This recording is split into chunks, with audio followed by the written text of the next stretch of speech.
And we live. We back live. It's dark for some reason around this motherfucker. Let's go. We back live. It's Corey Rare's Forum. And you know Showed it's it, bro. Killer Man. What's up, big dog? Shit, just chilling, man. A little bit of nothing. What's going on with you? Man, we back at their ass. Off the pull up podcast. You know we back in here. Nah, for sure, exactly. Off the pull up. Just like my girl Caitlin Clark, but we gonna get in her. Yeah, she off something. We gonna see about her, man. It But might be the pull up, but I don't right, know. right. It might be the pull up. That's why these motherfuckers hating on her, because it's the pull up. I don't think everybody hating on her, but I could dig it. We gonna see about it. We gonna see about it. So like we start off our show all the time. We like to give love to artists that we feel should have more spotlight, or we feel that y'all need to be listening to these motherfuckers. So, without further ado, we got R&B Aaron. This first one we call Genuine. I think the first one I played by him was Niggas Like Me. So y'all go tune in with him, R&B Aaron. For sure. Tune into the boy. My boy from Screen told me. Yeah. It's R&B. About that time to let you know it's on my mind. Arrows run it up. Baby, you should know I'm gon' fuck with you exactly how you fuck with me. Baby, you should know. Keep that pussy good, I probably ain't gon' never leave. Baby, you should know. Want no bitch, you want no nigga ever come between us. Baby, you should know. Every word that I'm gon' say to you, I fucking mean it. You the one for me. Feeling like T-Pain didn't have me sprung for a minute. I don't want nobody else but you, baby. It's like my ghetto fantasy came true, baby. Cause you about 5 for 5, got light brown eyes to match. They can't fuck with you, they basic and you, babe. And you know it's true, they can't sit with you. Just tryna pull up to the smoking up wood with you. Cause baby, I fuck with you tough and you know that's all fake. Them other niggas ain't for you, they ain't real like that. I'm just tryna show you and teach you like a real nigga supposed to. Lately I've been on my grind and I ain't really had too much time. But baby, relax, we gon' change that. I'ma show you what's been on my mind. Baby, you should know I'm gon' fuck with you exactly how you fuck with me. Baby, you should know. Keep the pussy good, I probably ain't gon' never leave. Baby, you should know. Want no bitch, you want no nigga ever come between us. Baby, you should know. Every word that I'm gon' say to you, I fucking mean it. Yeah. Very good. Very good. I'm genuine. Hey. Hey man, I ain't gonna lie, man. The Yeah. summertime, my nigga need a summertime song, boy. Yeah. Yeah. My Brother. nigga need a summertime song. If he got Yeah. he get him a summertime song where that nigga like some shit where motherfuckers could play with the top down and something like that, cruising through, cause you know it's about to be the summertime vibes and shit. Motherfuckers about to be outside. So shit, something like that, especially with a good video. Yeah. Yeah. Shout out R&B Aaron, man. Summertime is it's up, man. It's this we here right here. We in the summer right now. Shit, man. I guess you know how when I was growing up, nigga, summer started now and it ended in September. But you know now they the kids get out 2 weeks into June and come in the last 2 weeks of fucking August now. So summer is 2 months now. It ain't the full fucking it ain't the full fucking thing no more. But Right. But you know what? yeah, Shout for out sure. R&B. Shout out R&B. Don't strike my motherfucking video, nigga. Nah, but y'all go tap in. Y'all go tap in with R&B Aaron. He doing it up. He doing it up. So we finna get right back into another one right here with the Sean Visions. That's my brother. Man, he doing his thing, man. What can I say? Like his music needs to get showcased and platform because he is a different animal. He is a different beast for real. And he really got some substance with his shit, bro. The shit don't sound like nobody else. Nah, exactly. Yeah, man. So Let's see what he got. get into it.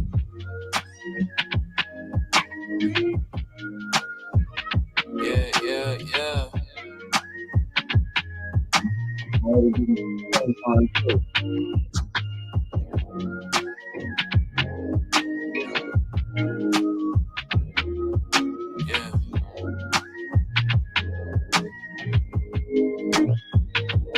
I'm feeling this pressure, feeling this moment up with moments for life. Way too persistent to be sitting at home. Gotta progress to be grown. Got up and had to find that getting up is harder when you feel the world against you. And even when they be with you, they not. All my life I had to fight for a spot. Never felt normal anywhere, but anything I got was given from God. Yeah. I've been chosen to win, and with these words I manifest what I know is my end. Why do I always feel depressed? I never fully satisfied when others tell me they see potential looking right in my eyes. Maybe it's the actions they show me when I put out a song and ask about their favorites, but notice they barely knowing five. My ego talking, his pride is chalking my silhouette. Emotions got my pettiness rising and touching ceiling fans. Humble to the world, but inside I bottle these thoughts. We're all the same in the end, regardless of who we are. And again, I am.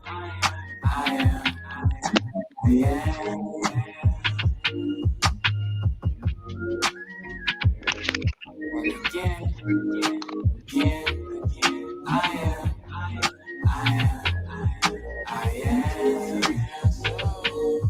I encountered a lonely soul, full of optimism and gratitude.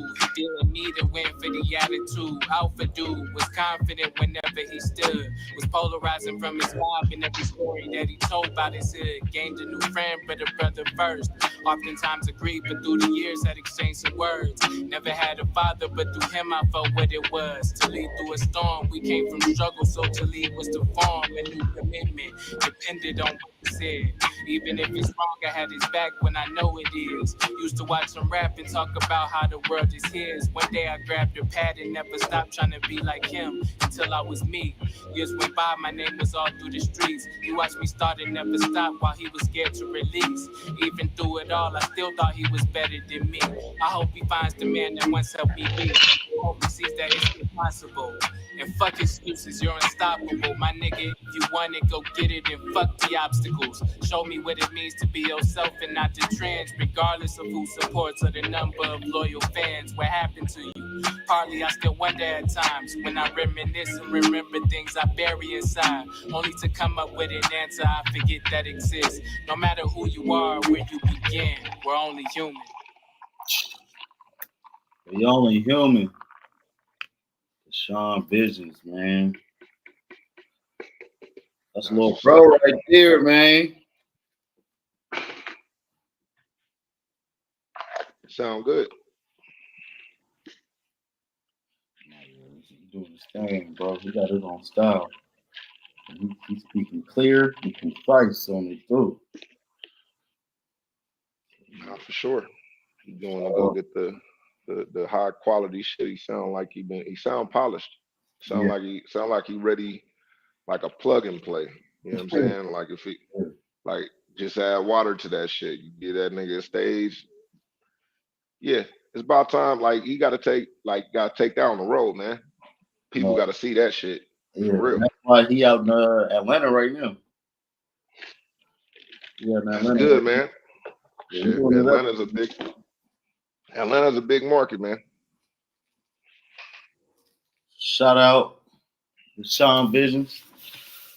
Home team. You know we got to showcase bro. And then we got another one, man. MDG Gotti. Be right back. Oh yeah, man. And salute to Goddell's, man. And he do his thing, man. He still can pull any spot that I dwelled at.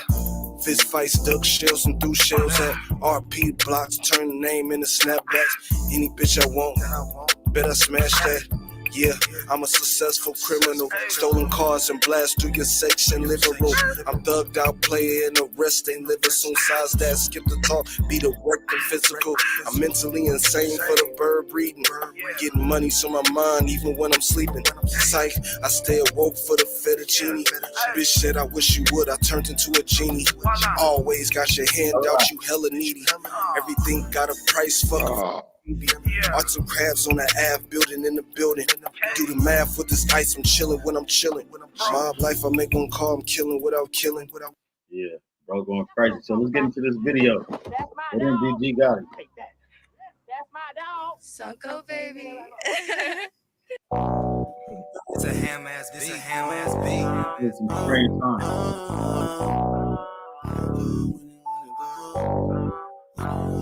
It's me, Ham.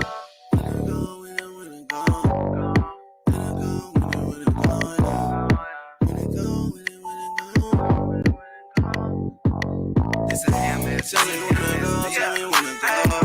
Tell me when to go. Tell me when to go. Tell me when to go. Tell me when to go. Tell me when to go. Tell me when to go. I didn't have shit. I was fat, bro. I didn't have shit. Got it on my own. Tell me when to go. Tell me when to go. Tell me when to go. Tell me when to go. Yeah. Haters in my zone, so I keep a chrome. Yes, in my code if you didn't know.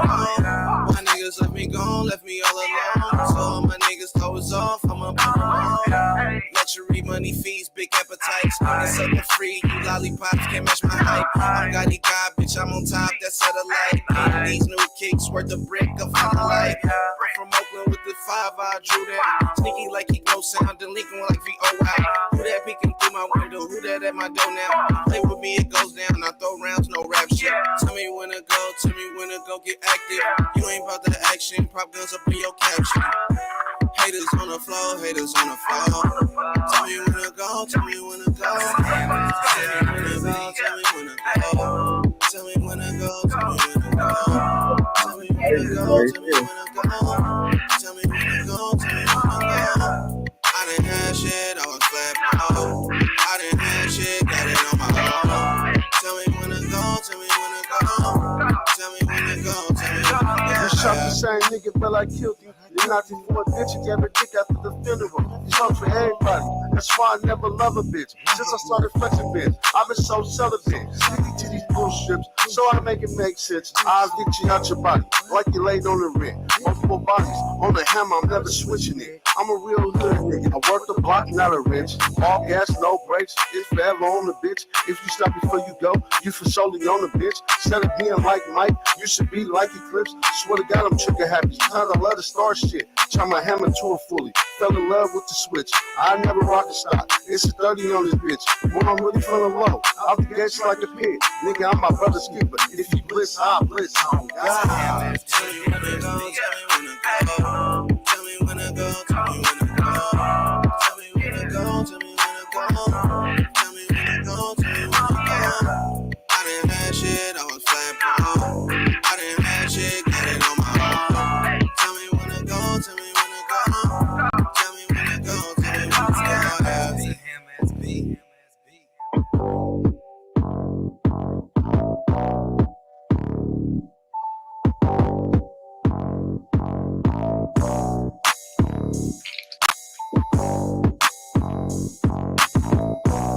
MDG Gotti, man. MDG Gotti, man. Yeah, For sure, man. He did his thing right there, bro. How long bro been doing music? Nah. But Shit, me and Gotti been well shit, Gotti was kind of doing music before me, but like junior high, like he came like his cousin used to rap, but that nigga came home with that D8 recorder when we was young. Nigga, it was shit was revolutionary, nigga. That's showing my age, nigga. But he That came nigga home. been doing that He shit. came home with the mixer. Wow. Yeah, he's the first nigga I knew. He's the first nigga I knew. Like we was probably like summer, like ninth grade. Well, the summer before we went to ninth grade, that nigga came through with the motherfucking D8 recorder, and he was the first nigga he was like the only nigga in the hood that had like a real in-home studio where niggas could record and shit like that. So niggas was putting out music in high school and having albums in high school and shit. You feel what I'm saying? That's what's happening. That's what's happening right there. That's what's happening. Okay, so shout out MDG, man, from the town, right? Yep. Coming from the town. Y'all go tap in with him, man. Y'all make Bad sure gang. love. Bad Tap gang. in with the medicine. Yeah, mad gang, man. Yeah, let me show you something real quick, man. Y'all go tap in because bro really do need his, because he been doing it for a minute and he actually go crazy. He actually hard. I'm surprised he not, you know, niggas from the town. I'm not trying to lump bro in or nothing, but it's like I'm surprised he didn't sign the Live Wire or what's filthy shit, whatever this shit is. FOD. You feel me? Like Nah, something well, or like I'm surprised he not signed right now. Like somebody ain't trying to pick him up out there. well, he used to be with the gas team back in the days and shit Oh, for like real? that. They was all independent, yeah. Oh But- shit. but Okay. For sure. Yeah, nah, for sure. He used to be with the gas team and shit. Like if you stroll down, a lot of you look at videos from like 13 years ago and shit. That's how crazy how old niggas is. Yeah. Got videos with the gas team and shit like that. They've been rocking for hella long.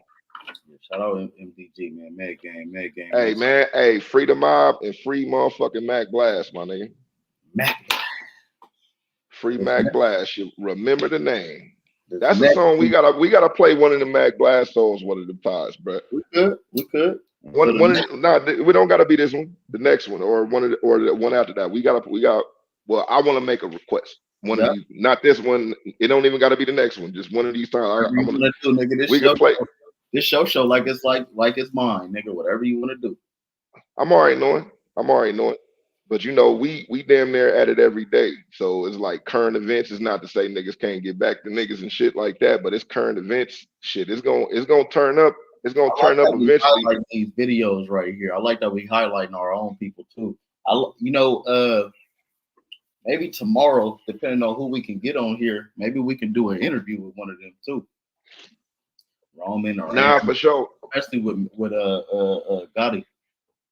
So we gotta catch Gotti on like fucking a weekend. You know, that nigga's a family man now. So that nigga be at work. He'll be on this motherfucker. It'll just be you know, it's background noise and shit. He'll tell you that. It's the same shit. But it is a creative way. Just so y'all know. Y'all go tap in with the creative way. Yes, sir. Oh yeah, for sure. This next one, Roman the Poet. Real man, brother. Shout out to Rome, man. Shout out to the. That's what we gotta get. Like it might have to be ghetto than the motherfucker, but we might gotta get him. We might gotta get that nigga while he doing his job and clip that shit up. Even if he come in and out, we could clip that shit up and make that shit into a full video. Yeah, because we can always, you know what I'm saying? We can always top interviewer of this motherfucker. So yeah, Rome will be a correspondent. Like Rome, you know, friend of the motherfucking, you know, all the people that we play and shit we mentioned is definitely friends of the show. But like, you know what I'm saying? Right. Rome, yeah. Like we probably gotta get them on a weekend setting, but you know, just even to tap in and shit like that. Yeah. Like nigga, just tap in. Nigga, we about to be up on here. Shit, tell nigga to send you the link. Shit pop up in this motherfucker. Sorry, I'm all with that. Let's get into it. Getting the Roman the Poet. Say no more. Yeah. We're gonna get our voice in screen time. Roman poet.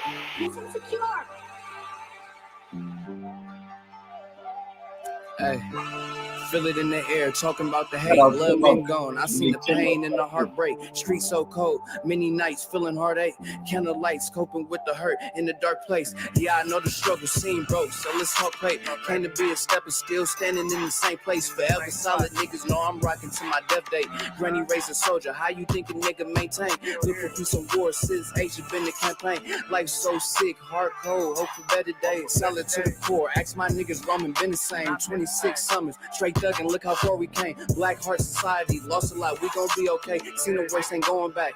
Reason for these plays, thinking visions all those days. Reason for our ways, paranoid as fuck. Why you think I'm clutch on Baby K? Cause niggas envy, niggas spiteful and they love to hate.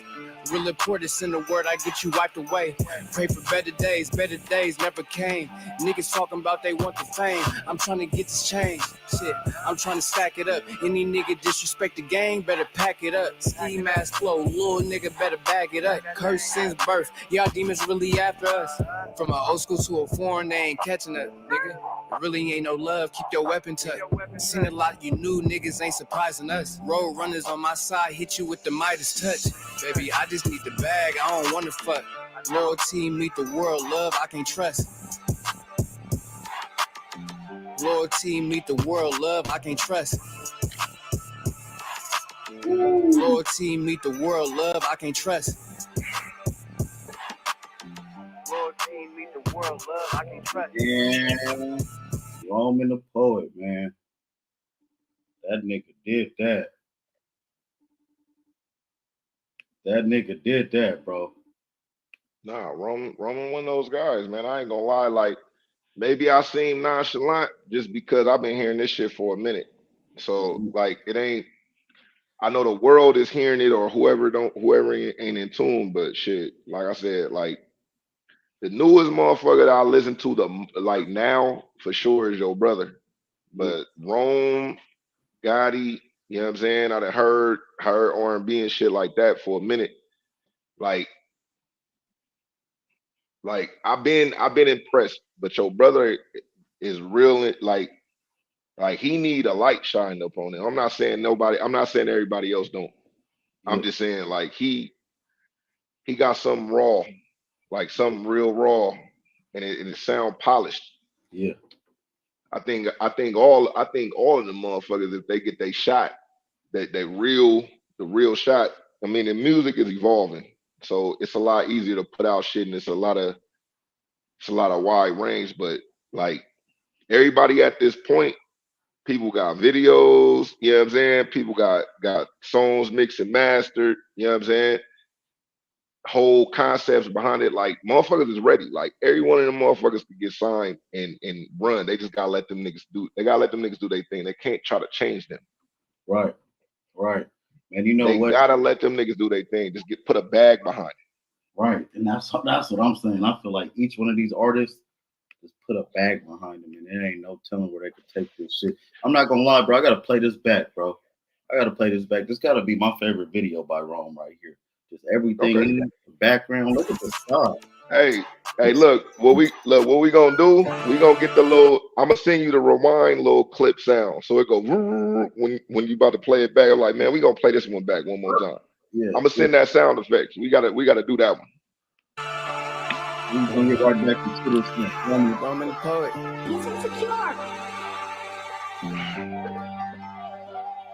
Hey, feel it in the air, talking about the hate. Love been gone. I seen the pain and the heartbreak. Street so cold, many nights feeling heartache. Candle lights coping with the hurt in the dark place. Yeah, I know the struggle seem broke, so let's talk plate. Came to be a stepper, still standing in the same place. Forever solid niggas know I'm rocking to my death date. Granny raised a soldier, how you think a nigga maintain? Looking through some wars since age been the campaign. Life's so sick, heart cold, hope for better days. Solid to the core, ask my niggas Roman been the same. 26 summers, straight dug and look how far we came. Black Heart Society, lost a lot, we gon' be okay. Seen the race, ain't going back. Reason for these plays, thinking visions all those days. Reason for our ways, paranoid as fuck. Why you think I clutch on Baby K? Cause niggas envy, niggas spiteful and they love to hate. Real important, send a word, I get you wiped away. Pray for better days never came. Niggas talking about they want the fame. I'm trying to get this change. Shit, I'm trying to stack it up. Any nigga disrespect the gang, better pack it up. Ski mask flow, little nigga better bag it up. Curse since birth, y'all demons really after us. From an old school to a foreign, they ain't catching up, nigga. Really ain't no love, keep your weapon tucked. Seen a lot you new niggas ain't surprising us. Road runners on my side, hit you with the Midas touch. Baby, I just need the bag, I don't wanna fuck. Loyalty meet the world, love I can't trust. Loyalty meet the world, love I can't trust. Loyalty meet the world, love I can't trust. Loyalty meet the world, love I can't trust. All this nigga Roman need is a bag behind him, bro. And just a strong team and it's shit to be pushed. He got the team, but this shit just got to be pushed. The way I be looking at that shit, I'll be like, bro, these record labels be signing motherfuckers and they get niggas advance money. And when they get these niggas advance money, they got to recoup the money. And it's all, and it come with a lot of different shit. You know, they got all the shit standing on deck. But I'm like, man, if a nigga went to a bank, like the same way, like these niggas be getting $1 million record deal and they got to sign for all these albums. If a nigga went to a bank and got $1 million loan and then spent on all that other shit and pay, and they get them niggas like 5 years to pay it back. I feel like that's better than a record deal. But that's like a theory I'm working on. I'm looking into that shit because that's a play. See, right now, I'm currently trying to see how I can help Roman and Aaron, R&B Aaron, music get just more seen and just put them in a bigger light to where they can get the opportunity for that. But you know, it takes everybody. Like they say, it take a village, bro. And yeah, man. I think everybody got, I won't say everybody, but a lot of motherfuckers got good ideas, and that's gonna be the thing. And that's why I say motherfuckers gotta throw money at it. Gotta throw money at it, bro. Like that's gonna be the hardest part, is that like niggas gotta throw money at it just to see what's good and what's not. mm-hmm. Who is cool, who is good business people to do with, as far as who good people to do business with. What takes us to the next level? How many views did we get off of this one? What's the quality of the mixing and mastering? It's a lot of shit. Nigga just gotta throw money at it, bro. That's gonna be the big thing. Shout out my nigga Gaza World tuned in. Shout out Gaza World. What's going on, brother? My nigga EB, yes sir. But yeah, man, I didn't mean to cut you off right there. You remember the end of your point right there? No, I was just saying niggas need to throw money at it just to see what's going on. Yeah. It's like a full year, maybe 2 year plan, bro. But that's like and it's like niggas gotta do shit every day to add to it.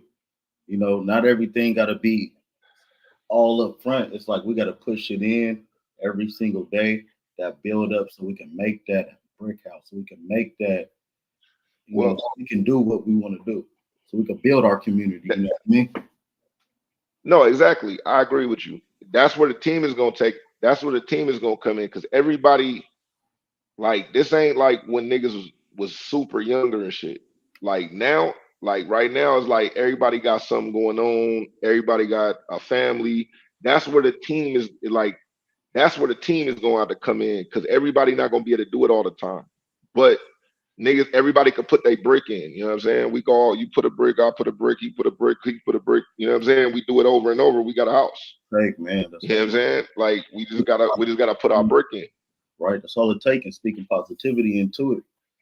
Because a lot of times, you know, for sure. A lot of times when you speak life into shit, it comes to life. When you speaking down on your shit, it withers away. And so, yeah, man, I think it's big. I think we got big plans with Roman, for sure. I think Roman got it himself. He got big plans. So, We got Well, some shit yeah. we want to get into with y'all. You want to introduce this one, Killer? Which one is which one This we is going into about first? This is Dr. Fauci. And if Oh yeah, man. Oh yeah. This is something I wanted to touch on. yeah, go ahead. My bad. This is something I wanted to touch on. You know what I'm saying? Everybody had like the pandemic was crazy. It was all type of rules. A whole bunch of people were saying this, whole bunch of people saying that. It's doctors that quit because motherfuckers they didn't believe in the vaccine. It's doctors and nurses that quit. It's doctors and nurses that was forced to quit. Then there's people on other jobs that was forced to quit without getting the vaccine, and then people couldn't go in stores without masks on. Like there was an incident where a security guard didn't let a lady in with a mask on, and she didn't have a mask. They didn't let her in, and she went back and got her son, and her son shot the security guard. So niggas died over this shit. Like it's a whole bunch of shit. People killed themselves over all this shit that he said. But now Dr. Fauci is basically saying, hey man, I don't remember saying that. And you know what I'm saying? There's no proof and none of this type of shit. And it's crazy, man. But I wanted to go into that because a whole lot of people got vaccinated. A whole lot of people got ridiculed for not vaccinating. And it was all based on this guy. This guy went around and just literally did interviews. Like he did interviews on the Joe Budden show. Like Dr. Fauci was on the fucking Joe Budden show, bro. So What the fuck is he at a hip hop? So this nigga was lying about. This nigga was lying about having to wear masks, having in the 6 feet distance shit. Yeah. And also saying we had to get the vaccine. Exactly. We were like people were forced to do it. And people literally like it's people been ridiculed. It's people that got they ass whooped for showing up somewhere with a mask on. Without a mask on. Shout out my nigga Like, MVP Poncho, man, Natural Legends. Thank you for tapping in, bro. Oh yeah, man, what's going on? But nah, it's people that motherfucker, this shit affected the world. The world will never be the same. Like one of the ideas I wanted to do is like a documentary. I want to wait a little bit longer, but 5 years after Corona, like the world is totally different. Mm-hmm. It's a big ass landscape. It and everything is different now.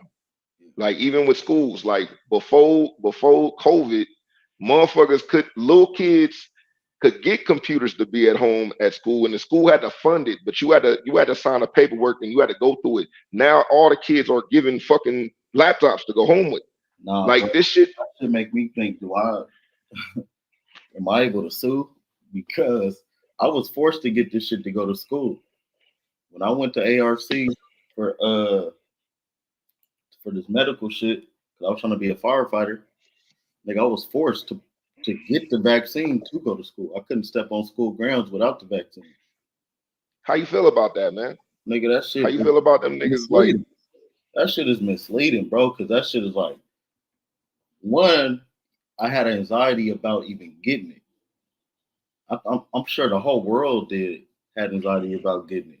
You see certain videos of motherfuckers getting paralysis and shit like that. Like, man, this lady, this is the thing I wish we had like the fucking team right now. Like the team to pull up the videos. It's a comedian that went on stage and tried to clown the people and said, hey, I got vaccinated, so God loves me more than you. And then she died on stage.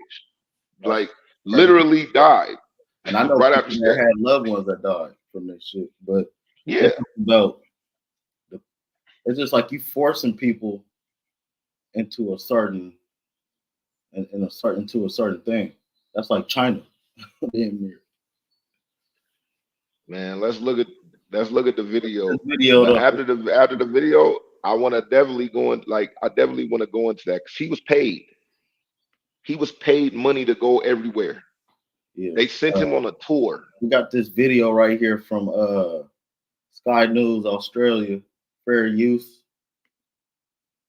There were no clinical trials to back up the recommended 6 feet distancing guidelines during the COVID-19 pandemic.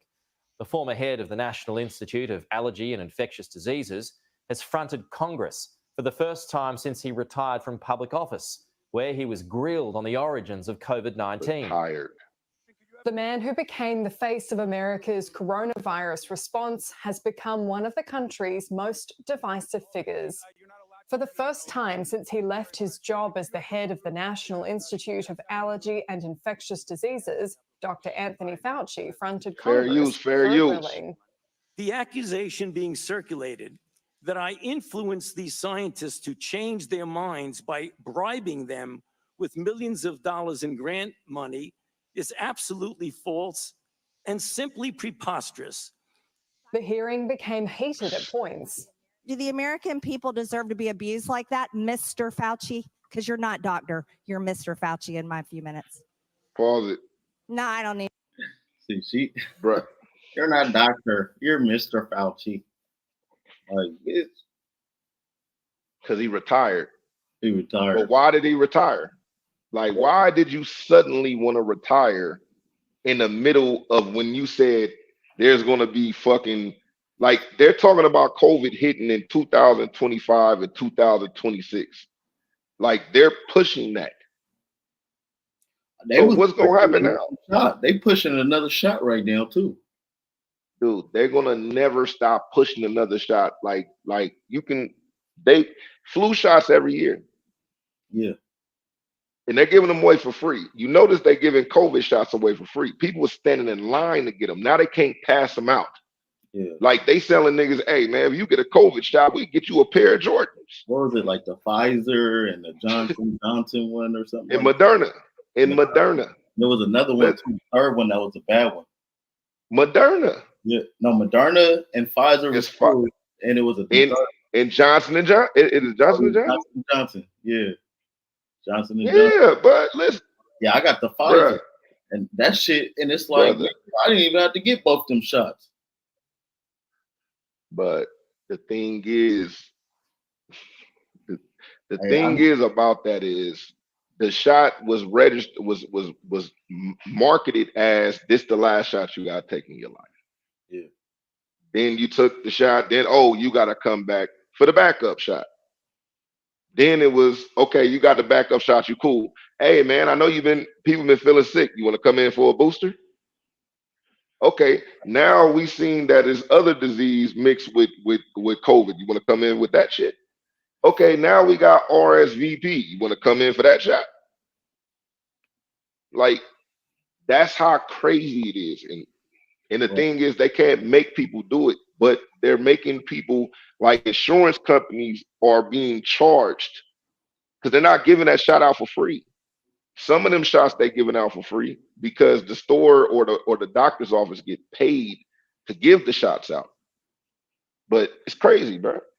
Need your answer. I want to talk about this right here. They're treating you, Dr. Fauci, like a convicted felon.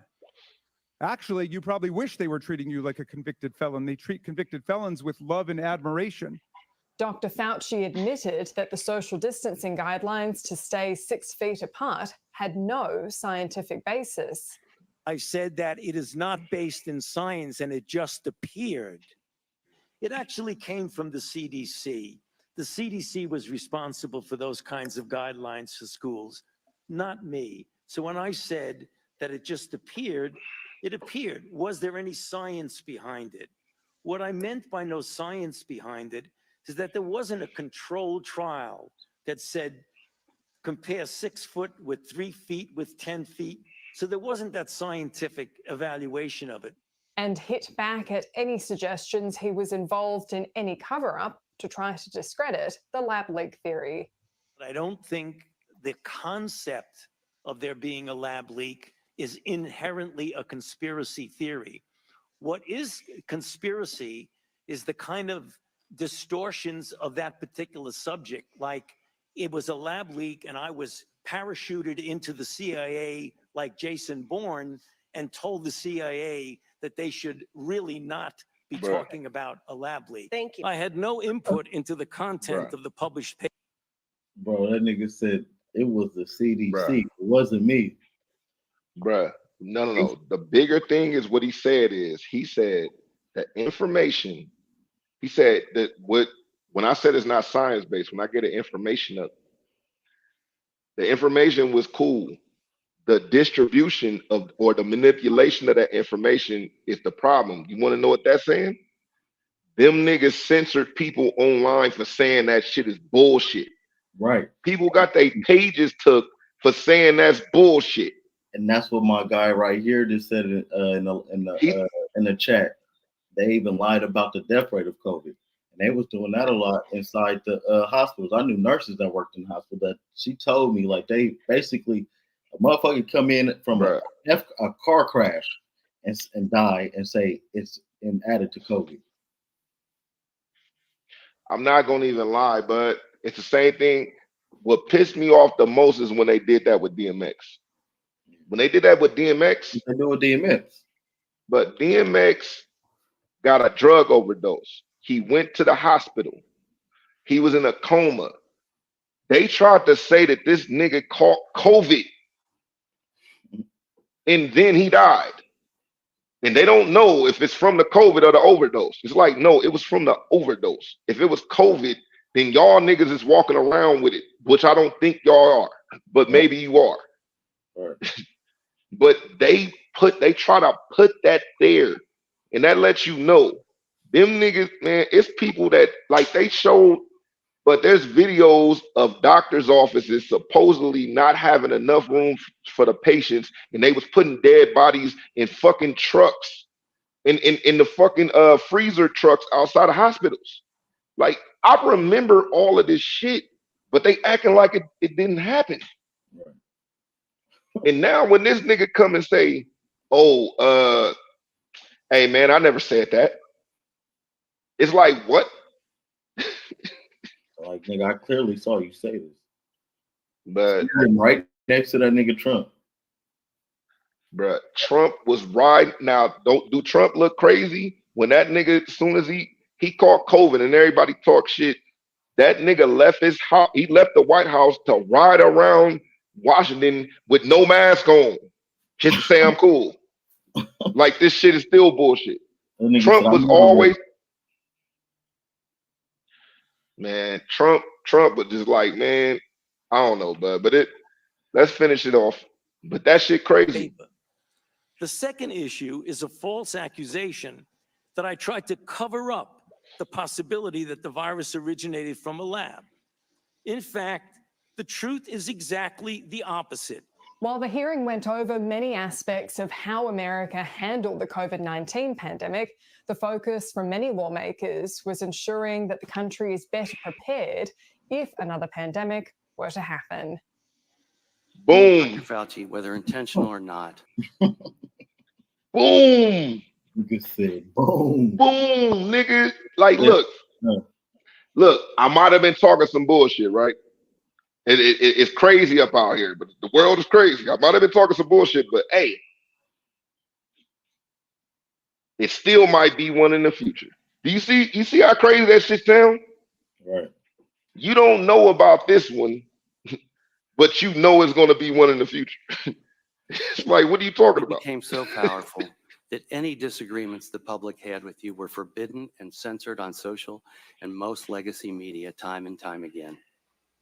This is why so many Americans became so angry, because this was fundamentally un-American. If I make a mistake, I answer to the people of Ohio who elected me and to my own conscience. When you and your agency made mistakes, Dr. Fauci, what happened? We all need to be held accountable. Sometimes. Fair use. Bro, what is he on trial right now or something? Dude, no, he's not charged with anything. He didn't never have to speak. That's like why this is a big deal. Like, he came forward and spoke. Because it's like it was really forced down our throats. You have to get this shit. You have to go about it this way. You have to do it this way. It has to be. And at the same time, they was telling y'all niggas, hey, we don't know shit about this, because we thought 20% of the people that caught it would even have a symptom. I mean, will not have symptoms. Did you get it? Then Did we you get the vaccine? hell nah. And nigga said, hell no. Nigga, I'm a nigga. So I turned to an outlaw, nigga. Will people be able to sue? I hope so. I hope so. Yeah. Because that's fucked up, bro. But you got to think, niggas can't sue people for cigarettes, bro. Yeah. That's the fucked up shit. Yeah. Now nobody forced the world to smoke cigarettes, but cigarettes killed like the vaccine was forced though. Nobody said you have to smoke it to come into this bar. Yeah. You have to smoke cigarettes or to yeah, come. you don't have to be around people that smoke cigarettes if you don't. Yeah, exactly. But a vaccine, you have to get the vaccine.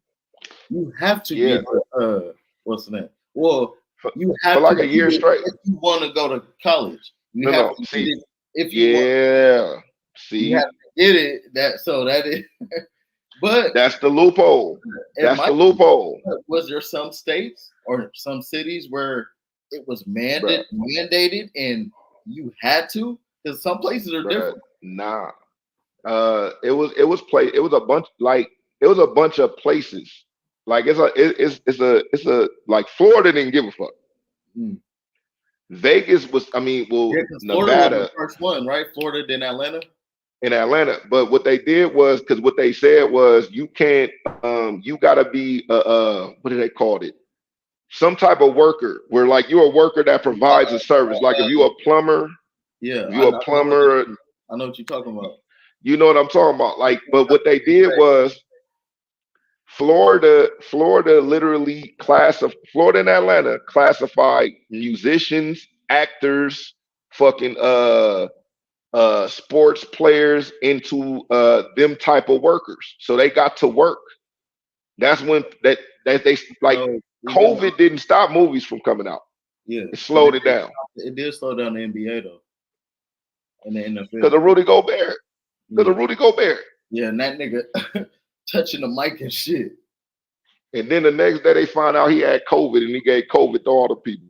How the fuck? He gave COVID to everybody. It shut down the whole NBA. Like, this nigga got COVID. We don't know if he was the first one, but he was televised as the first person to have it in the NBA. Bruh, they overreacted. Yeah. They did, but they was playing basketball games with no fans and using 2K sound effects. And they had fans that was online looking through their camera. Yeah, you could put your face in the thing.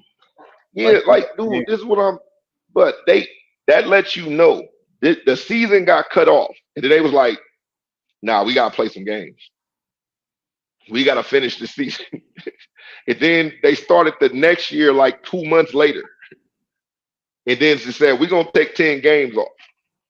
Hey, so my guy in the chat said, so did Fauci explain where he believed it to originate, since he's saying it wasn't saying it wasn't last the thing is with Fauci is Fauci made sure he came in the courtroom. That's why he read off that paper. He stayed to specific points. He basically said, whatever conclusions they came to, they brought it to me and I decided yay or nay. He's not putting his name on anything. Right. So he's not taking credit for anything, and he's giving credit to everybody else. He's not taking credit for nothing. And that's why they cut out the part, like if you look at the shit, the people is going bad. They talking about a bunch of shit, and they said, like the news people glazed over it. They said, what is the words they use? Though he was on trial, he was on the stand. The main thing that they went over was how the vaccinations and the mandates in COVID was actually handled. When they say that they're talking about the forced vaccinations. Let's get into this video right here real quick from Forbes News. Fair use. Recognize Dr. McCormick for 5 minutes of questions. Thank you, Dr. Wenstrup, Chairman. It's been insinuated that only politicians, only bloggers, only conspiracy theorists are disagreeing with you I want to point out that I'm probably the only member of Congress that actually treated patients during the pandemic from the very beginning to the very end of the pandemic during night shifts in the ER. Thousands of patients during that time. And in 2020, I was censored. My medical license was threatened because I disagreed with bureaucrats. Literally taken off the internet as a person who is treating patients with leading edge technologies, developing theories, but doing my very best, but being censored by the United States government for the first time, stepping in and taking the place of medical professionals as the experts in healthcare. Any dissent surrounding COVID-19 treatments, mask mandates, and any Bro, salute to him. surrounding the pandemic was immediately Right. This nigga standing on Salute to him. I don't remember what his name. That nigga stood on business. That nigga said, I was the expert for the first time. I'm a Congress nigga. I was the expert in the room. And y'all niggas took me off TV. Yeah. That nigga said silence. Straighten my license. But this is why I said is I'm telling you, it's thousands of doctors across the world that quit. Doctors and nurses and CNAs, they quit because they knew. They knew this shit was fake. It's like, I'm not taking this shit. And they said, well, you can't be a doctor no more. And the cold part is some of them doctors quit silently, but some of them motherfuckers came out immediately and said, hey, all this shit is bullshit. The mask is bullshit. They explained that even if you needed a mask, them ain't the mask to do it. That's why everybody started getting that construction mask that stops debris from coming in. Because construction people, they around dirt, and if sometimes they at destruction sites, they around asbestos and like it's like dirt mixed with concrete, mixed with like all type of shit, and they need the mask to stop that. And the mask they gave us was a mask that motherfucking nurses use. See that for a surgery. Right. That makes and it's like it's so stupid. That makes me think what was really in this vaccine and how will that affect maybe even offspring? That's Bruh, it's a whole there's corona babies. I mean corona. It's a bunch of them. They don't call them corona babies. You wanna know what they call them? What? They call them quarantine babies. What was corona? What is that? Why am I thinking about that, bro? Corona is the virus. COVID-19 nickname is the COVID virus. Yeah. COVID-19. Like Trump called it the Wuhan flu.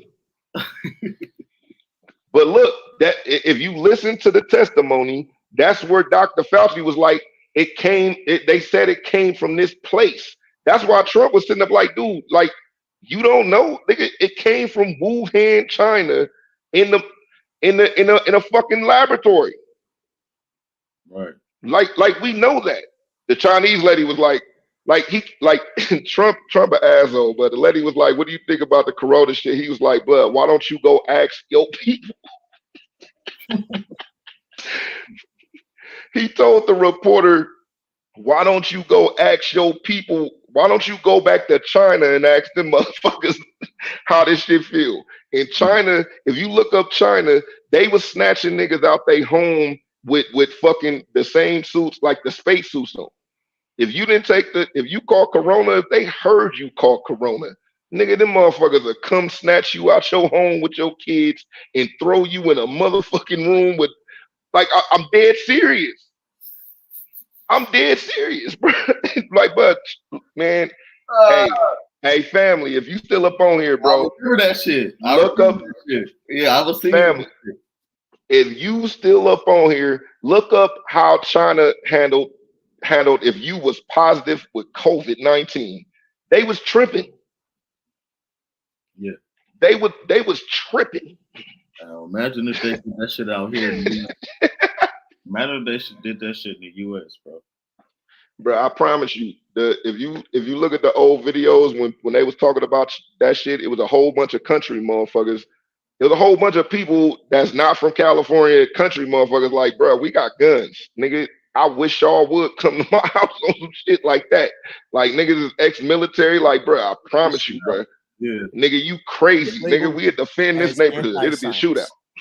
I watched as public health officials and politicians told my patients what treatment options were best for them, regardless of their comorbidities or their medical history. Despite my education and my training and my experience, my opinions were relegated to conspiracy, misinformation by so-called healthcare experts who had never treated a patient throughout the entire pandemic. This has been a black eye on the medicine and has highlighted why government should never insert itself in between patients and their healthcare providers. The American people deserve to make medical decisions through conversations with their physicians rather than politically motivated mandates. Fair use. Dr. Fauci, did you ever treat a patient for COVID during the pandemic? I was part of a team that was at the NIH that took care. We didn't take care of many of them. Okay, so not hands-on. Got it. Thank you. Why would I be Fuck criticized that talk shit, by a nigga. bureaucrat for doing my very best as a healthcare? This is a rhetorical question. But why? Why would the government, who's never Don't say treated a nothing. patient for COVID, you can read all the things you want, but you're not there. You're not seeing patients. You're not watching people die, intubating patients right there with that disease in your face, watching it happen, watching the development of this disease and actually learning from it. But I'm being told by bureaucrats what's right and wrong. And what's funny is everything I was censored on, I was proven to be right. Pretty crazy, isn't it?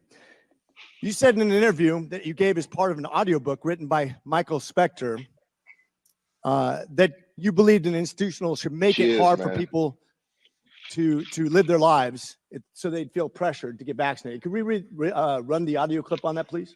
You think can be done about it? I have Pause to it. say that I don't. Nigga, footage on footage. Fair use for the fair use. If it's fair use for them, it's fair use for us, nigga. Right. Do not take this motherfucker away. Hell nah, nigga. Hell nah. I will clip this shit and take us out the picture and play everything on that motherfucker and show us every now and then. You crazy. You know what? Fair use again, motherfucker. Hell yeah, fair use, This motherfucker. shit gotta be heard, bro. Motherfuckers gotta know about this shit for real. Because even like myself, like I told you, I was forced to get this shit even to go to school, to better my life, to try to get something, better for myself. Nah, that's a fact, man. Hey, What he just said- every What did he just say about pressuring the society to make it hard for them in the institution? yeah, on their jobs. Like, nigga, you made it hard it was already fucked up, my nigga. Yeah. It was already fucked up, my nigga. What's crazy about that too? Well, I used to work at a job where I was like a trucker, right? Yeah. Like I had to have they was making people get their shots if you didn't already have it or you got fired. And at that time, like I already had it because I got it to go to school. But yeah, they was firing motherfuckers right at Pittsburgh. Man, look. Allegedly, one of my homies, since they needed that, since motherfuckers needed that, they had to jug on the cards, man. Shout out to the Bay Area. Right. Like famous for the fraud, my nigga. Like I was seeing people that was getting caught for that shit too. Yeah, but the thing is, most people wasn't never looking that shit up. Most of the people that looked at the card, they didn't put your name in a database. And then you know what, bro? As I think about it, it's like a nigga probably should have tried to went with that card shit because. But I know I should have. Nigga, I missed out on like $500 worth of concerts when that shit happened. Nigga, I had tickets to shit. That, it's just like, what does the card matter now? Like at this point, it's like it's Bruh, just a couple months and it's then it doesn't it's matter. an antique. Yeah. It's an antique. Like at that point, that's literally like you could show your kids that shit. Like 10 years later, you could show niggas your motherfucking card, like nigga, because I promise you, it's gonna be a difference. It's gonna be a difference for better or for worse. I'm taking my shit to court with me. Hell yeah, but whatever but it should be a class action right now. Like if I was a big lawyer, I would be putting that together right now, bro. I don't give a fuck if it took me a year and a half to put that together. But based on this shit, niggas should have a case, bro. Right. Somebody like niggas gotta figure out who needs to be sued. That's going to be the hard part because you can't sue him. That's what he's saying. You can't sue me, nigga. If there is a lawsuit, you can't sue me. Now, can motherfuckers sue Bill Gates? That's going to be the thing because he's one of those niggas that made money off the vaccine. Like, that's who a nigga needs to sue.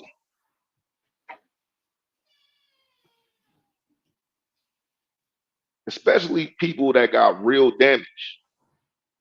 That like people got visible damage. It's people that got vaccinated that got damaged immediately. Some of them died. Some of them is deformed for the rest of their life immediately. Some of them is on a slow kill. Some of them, they might have got the vaccine when they was 20, but when they turn 50, it might be complications of that. And then there's motherfuckers that might not never feel it for their whole life, or they might die from something else and never feel no effects from that. But I feel like everybody that had to take that shit, it should be something, dude. It should be somebody, because you can't point the finger at nobody.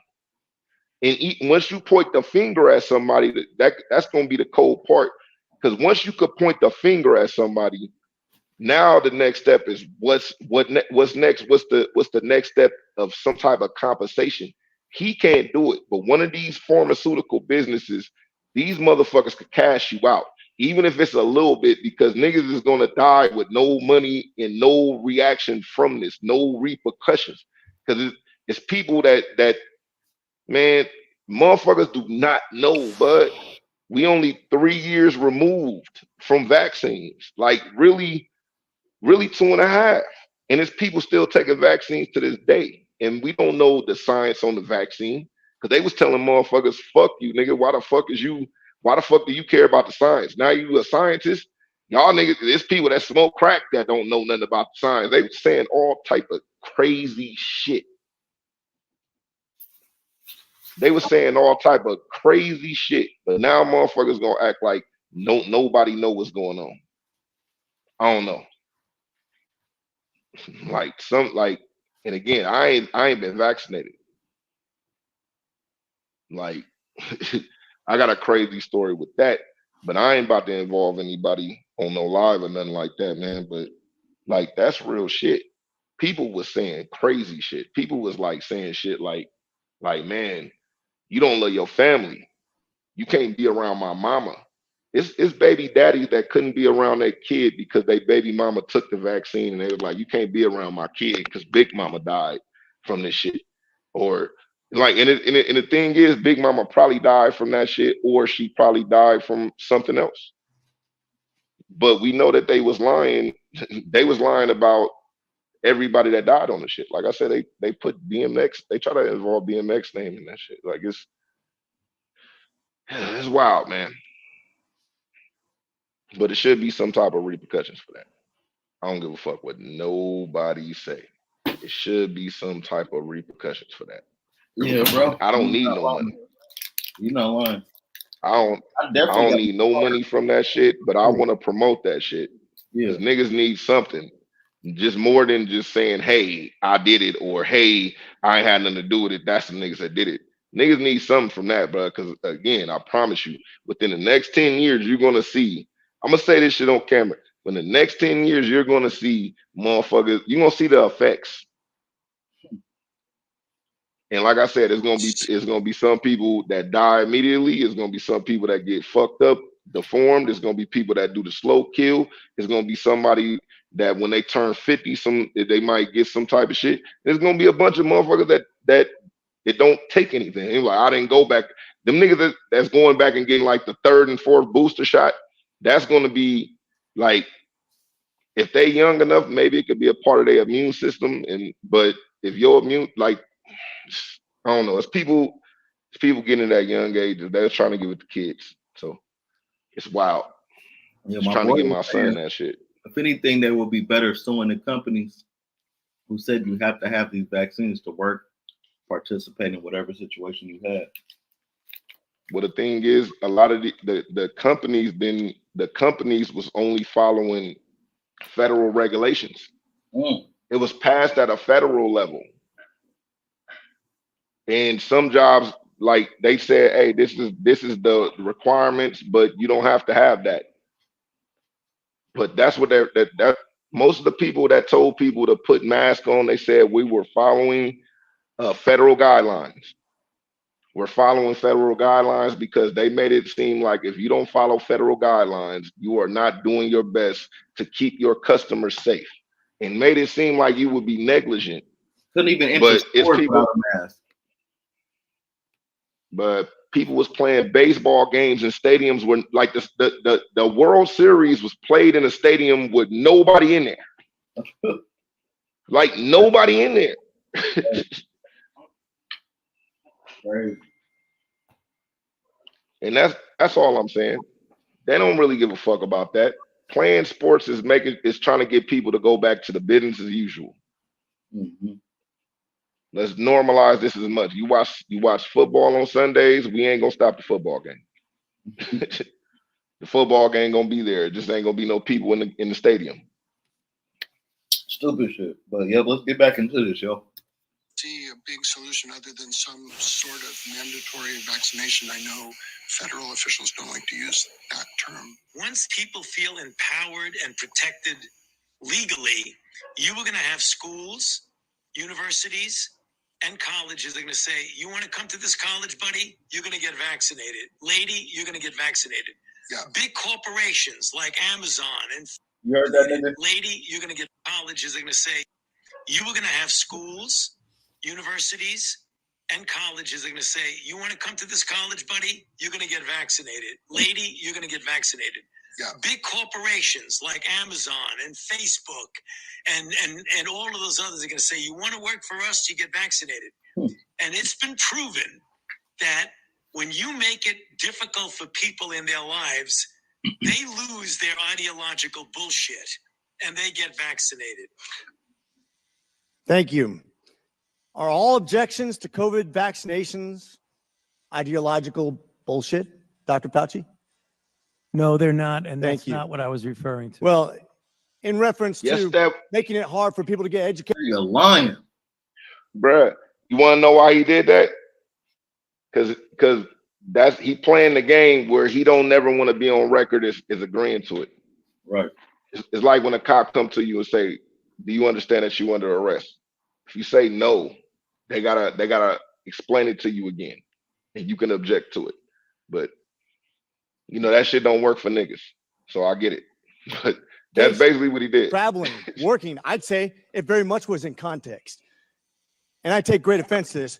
Miss Allison Williams testified before this committee about losing her job because she sought an exemption for ESPN's vaccine mandate, which came from recommendation from bureaucrats like yourself.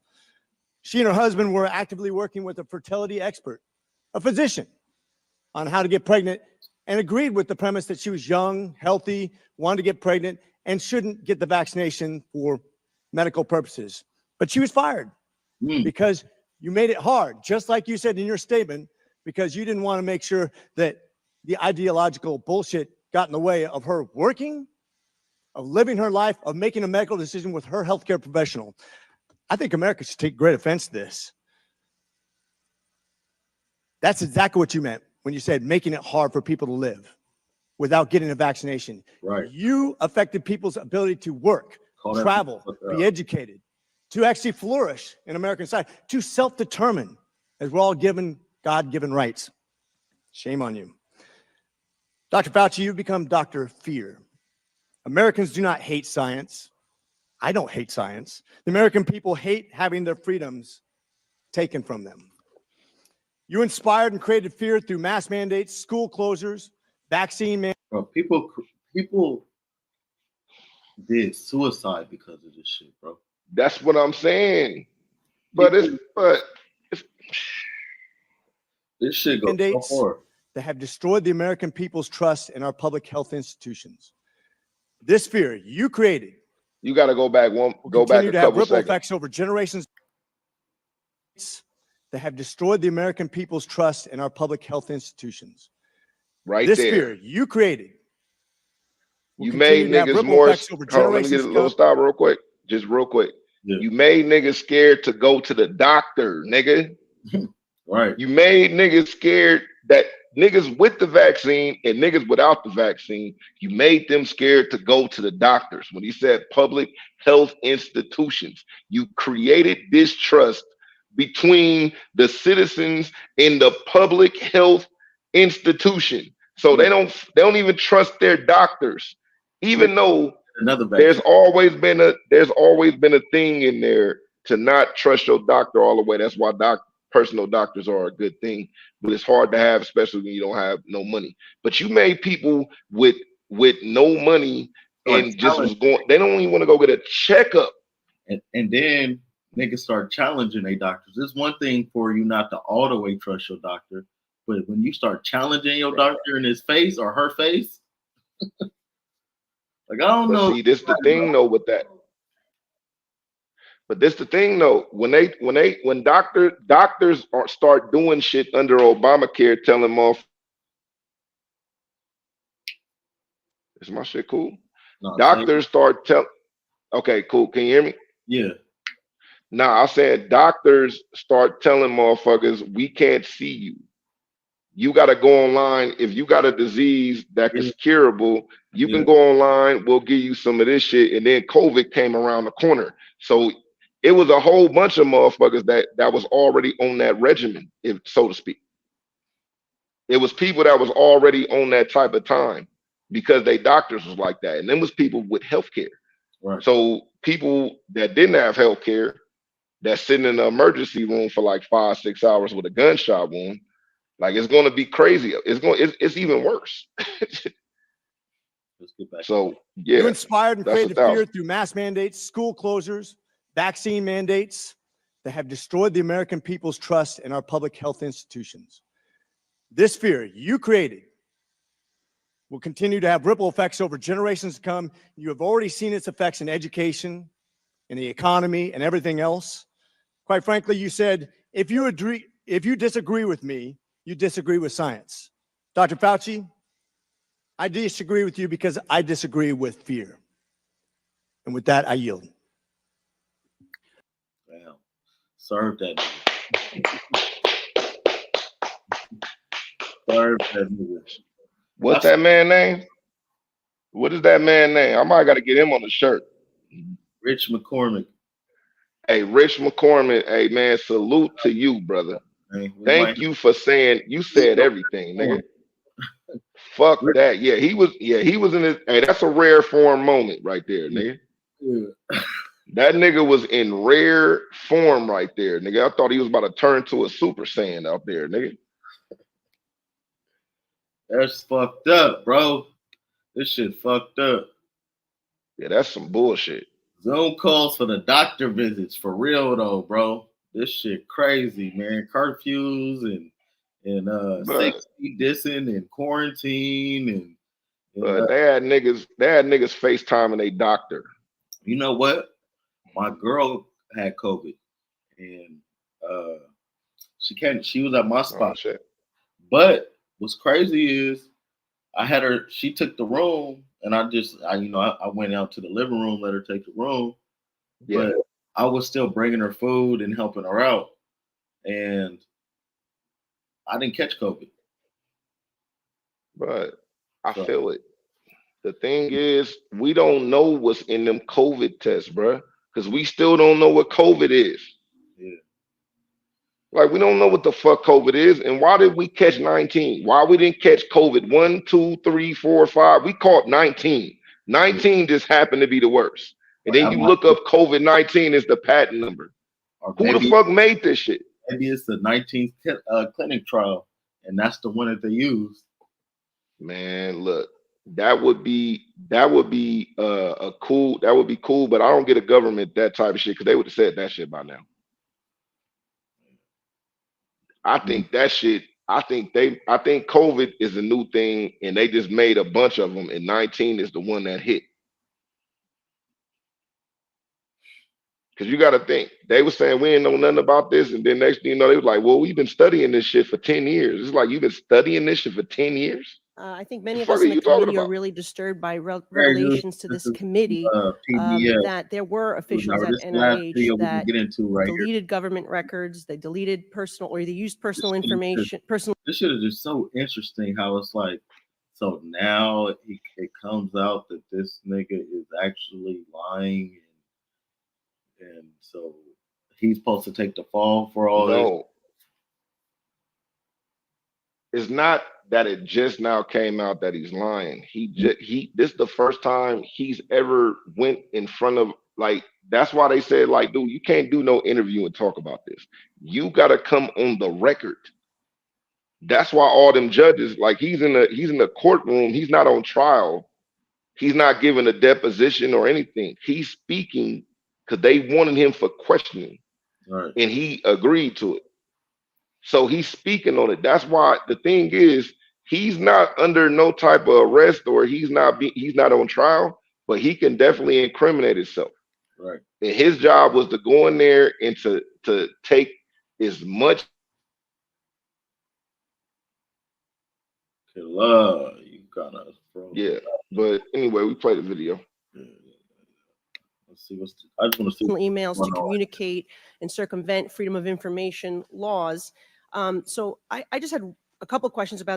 And before I get into this, my guy was saying it looks like he was saying each disease has its classification.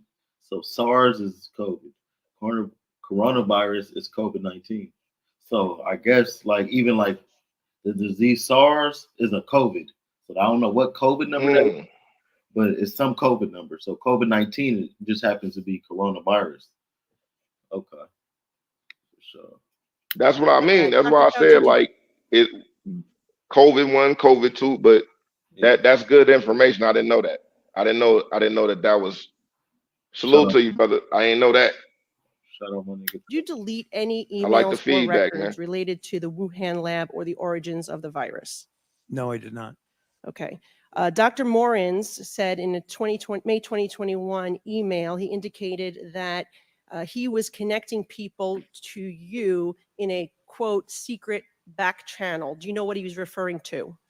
I don't have any idea what he's talking about. There is no back channel at NIAID. Okay, there is, he also said in another email that there is no worry about Freedom of Information Act. I can send stuff to Tony on his private email.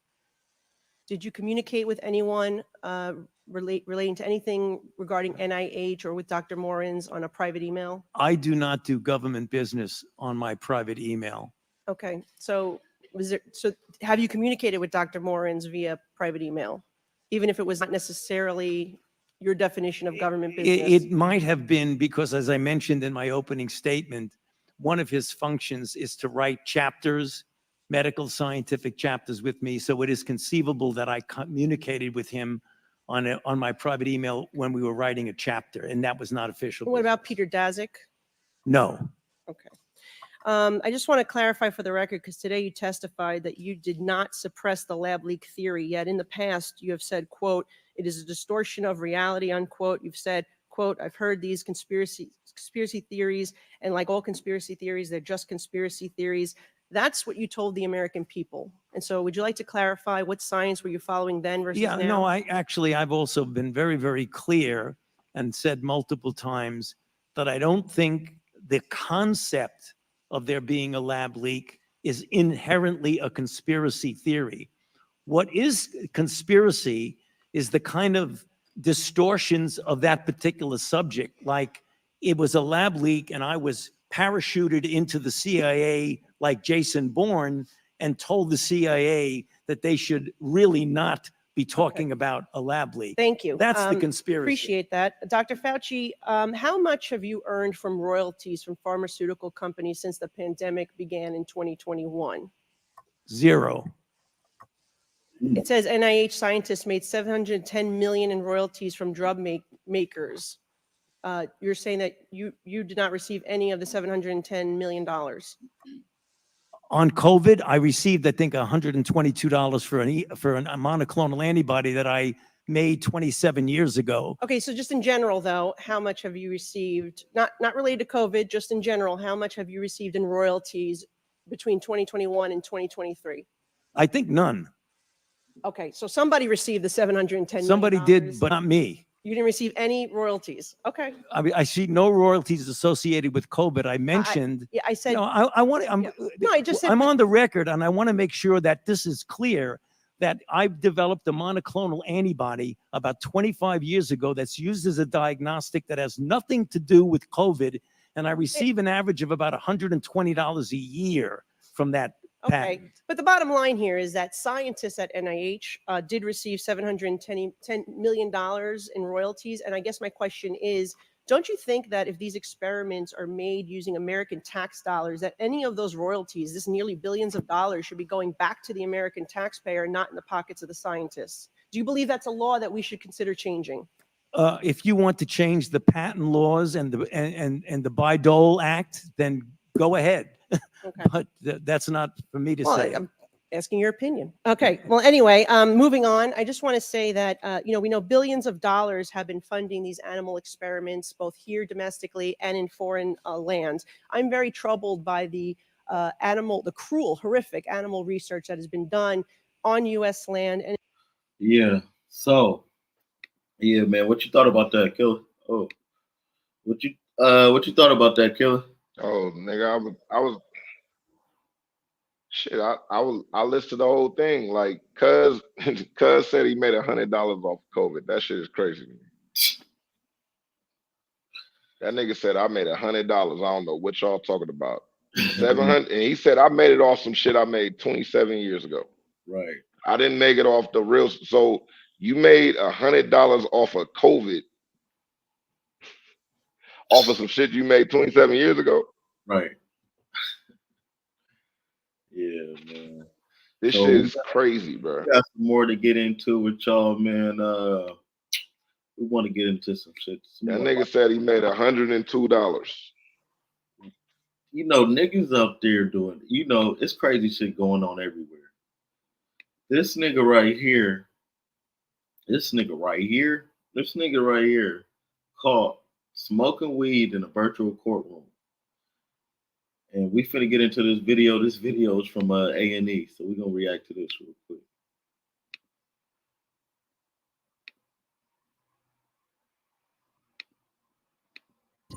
Next, we're in district court in Ann Arbor, Michigan. 36-year-old Anthony Lane is before Judge Cedric Simpson for a virtual conference. 6 months earlier, Lane was charged with 1 count of possessing methamphetamine or ecstasy and 1 count of possessing a narcotic, cocaine or heroin. Today, Lane is requesting to waive his right to a probable cause hearing and have his case sent straight to circuit court. Mr. Lane, please state your name. That shit was weird, bro. My bad. Neil Lane. Good morning, sir. How you doing? A waiver for continued plea negotiations and resolution in circuit. You understand you'll not have that hearing and you'll proceed to circuit court for further resolution? Yes, sir. Everything seems to be going as planned until the judge, if he also agrees to waive the probable cause hearing. People also waive their right? Your Honor, I'll agree to waive, but I do want to make a statement on the record. It appeared that earlier in this time block that Mr. Lane was rolling a blunt. What? And nah. See, now this nigga doing too much. What you mean I was rolling the blunt? I'm sitting here. But you an idiot. I'm sorry, bro. You an idiot. Getting rolling the blunt. But it don't matter, bud. It don't matter. If they could find you, they could find you with a cigar, nigga, you at court. You on the see, this is why they don't like. See, this is another reason, this is another example of COVID. Like you get to go to court at your house, nigga, and you want to roll a blunt up. Niggas is from, because you can't have weed. No. Well, if you a felon, probably. Bruh, if you're not a felon, but you can't walk in the courtroom with some weed, bruh. You can't walk in the courtroom with a blunt in your ear, nigga. I think this nigga at the house. I know he at the house. I'm saying you got it, but the reason why you at the house is because of COVID. This is what happened. So now you could live stream you being in court. You don't even gotta go to court. This shit got a whole lot of niggas from going to jail. They just live stream. Cause motherfuckers are going to run, even if they get found, they're going to run. You still gotta show up to the courthouse for sentencing. So you can leave. So a nigga go live up on here. But what I'm saying is, nigga, this is court. Yeah. So regardless, nigga, you shouldn't be doing shit, nigga. Like my nigga Trey said in the comments, you shouldn't even be driving. But you shouldn't be doing nothing. You should be in a suit sitting at your front desk, nigga, or in a room. Right, nigga. Been smoking. Act like you really care about something going on in your life that's serious. Nigga. Look, or don't get mad when you get bammed, nigga. Yeah, right. Hell no. Oh, hell no. They got this nigga on the Zoom call doing this shit, bro. Bro. That's what I'm saying. Nigga on the Zoom Earlier call that day, doing this shit, bro.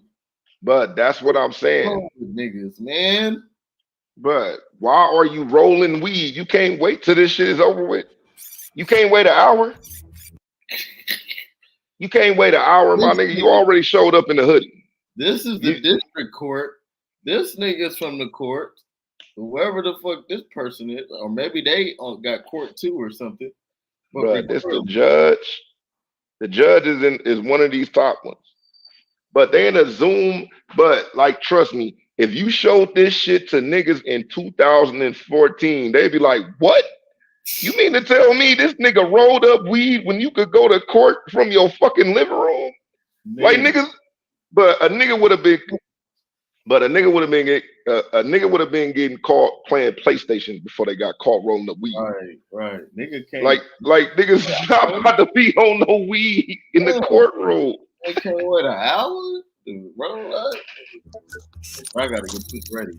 Earlier that day, while Lane waited in the virtual courtroom, he decided to have a smoke. He's busy or no? He's really. Bro, another all that nigga did a double take when he knows. Look at that nigga face. That nigga like, what the fuck is bro? That's me. You see that nigga's in a tank top in his car. Do you see how easy court is? Do you see how easy court is, nigga? That nigga face, bro. That nigga face went, what the fuck? But I'd have tried my best to stop laughing. I'd have been rolling, my nigga. I'd have been dying laughing. Fair use.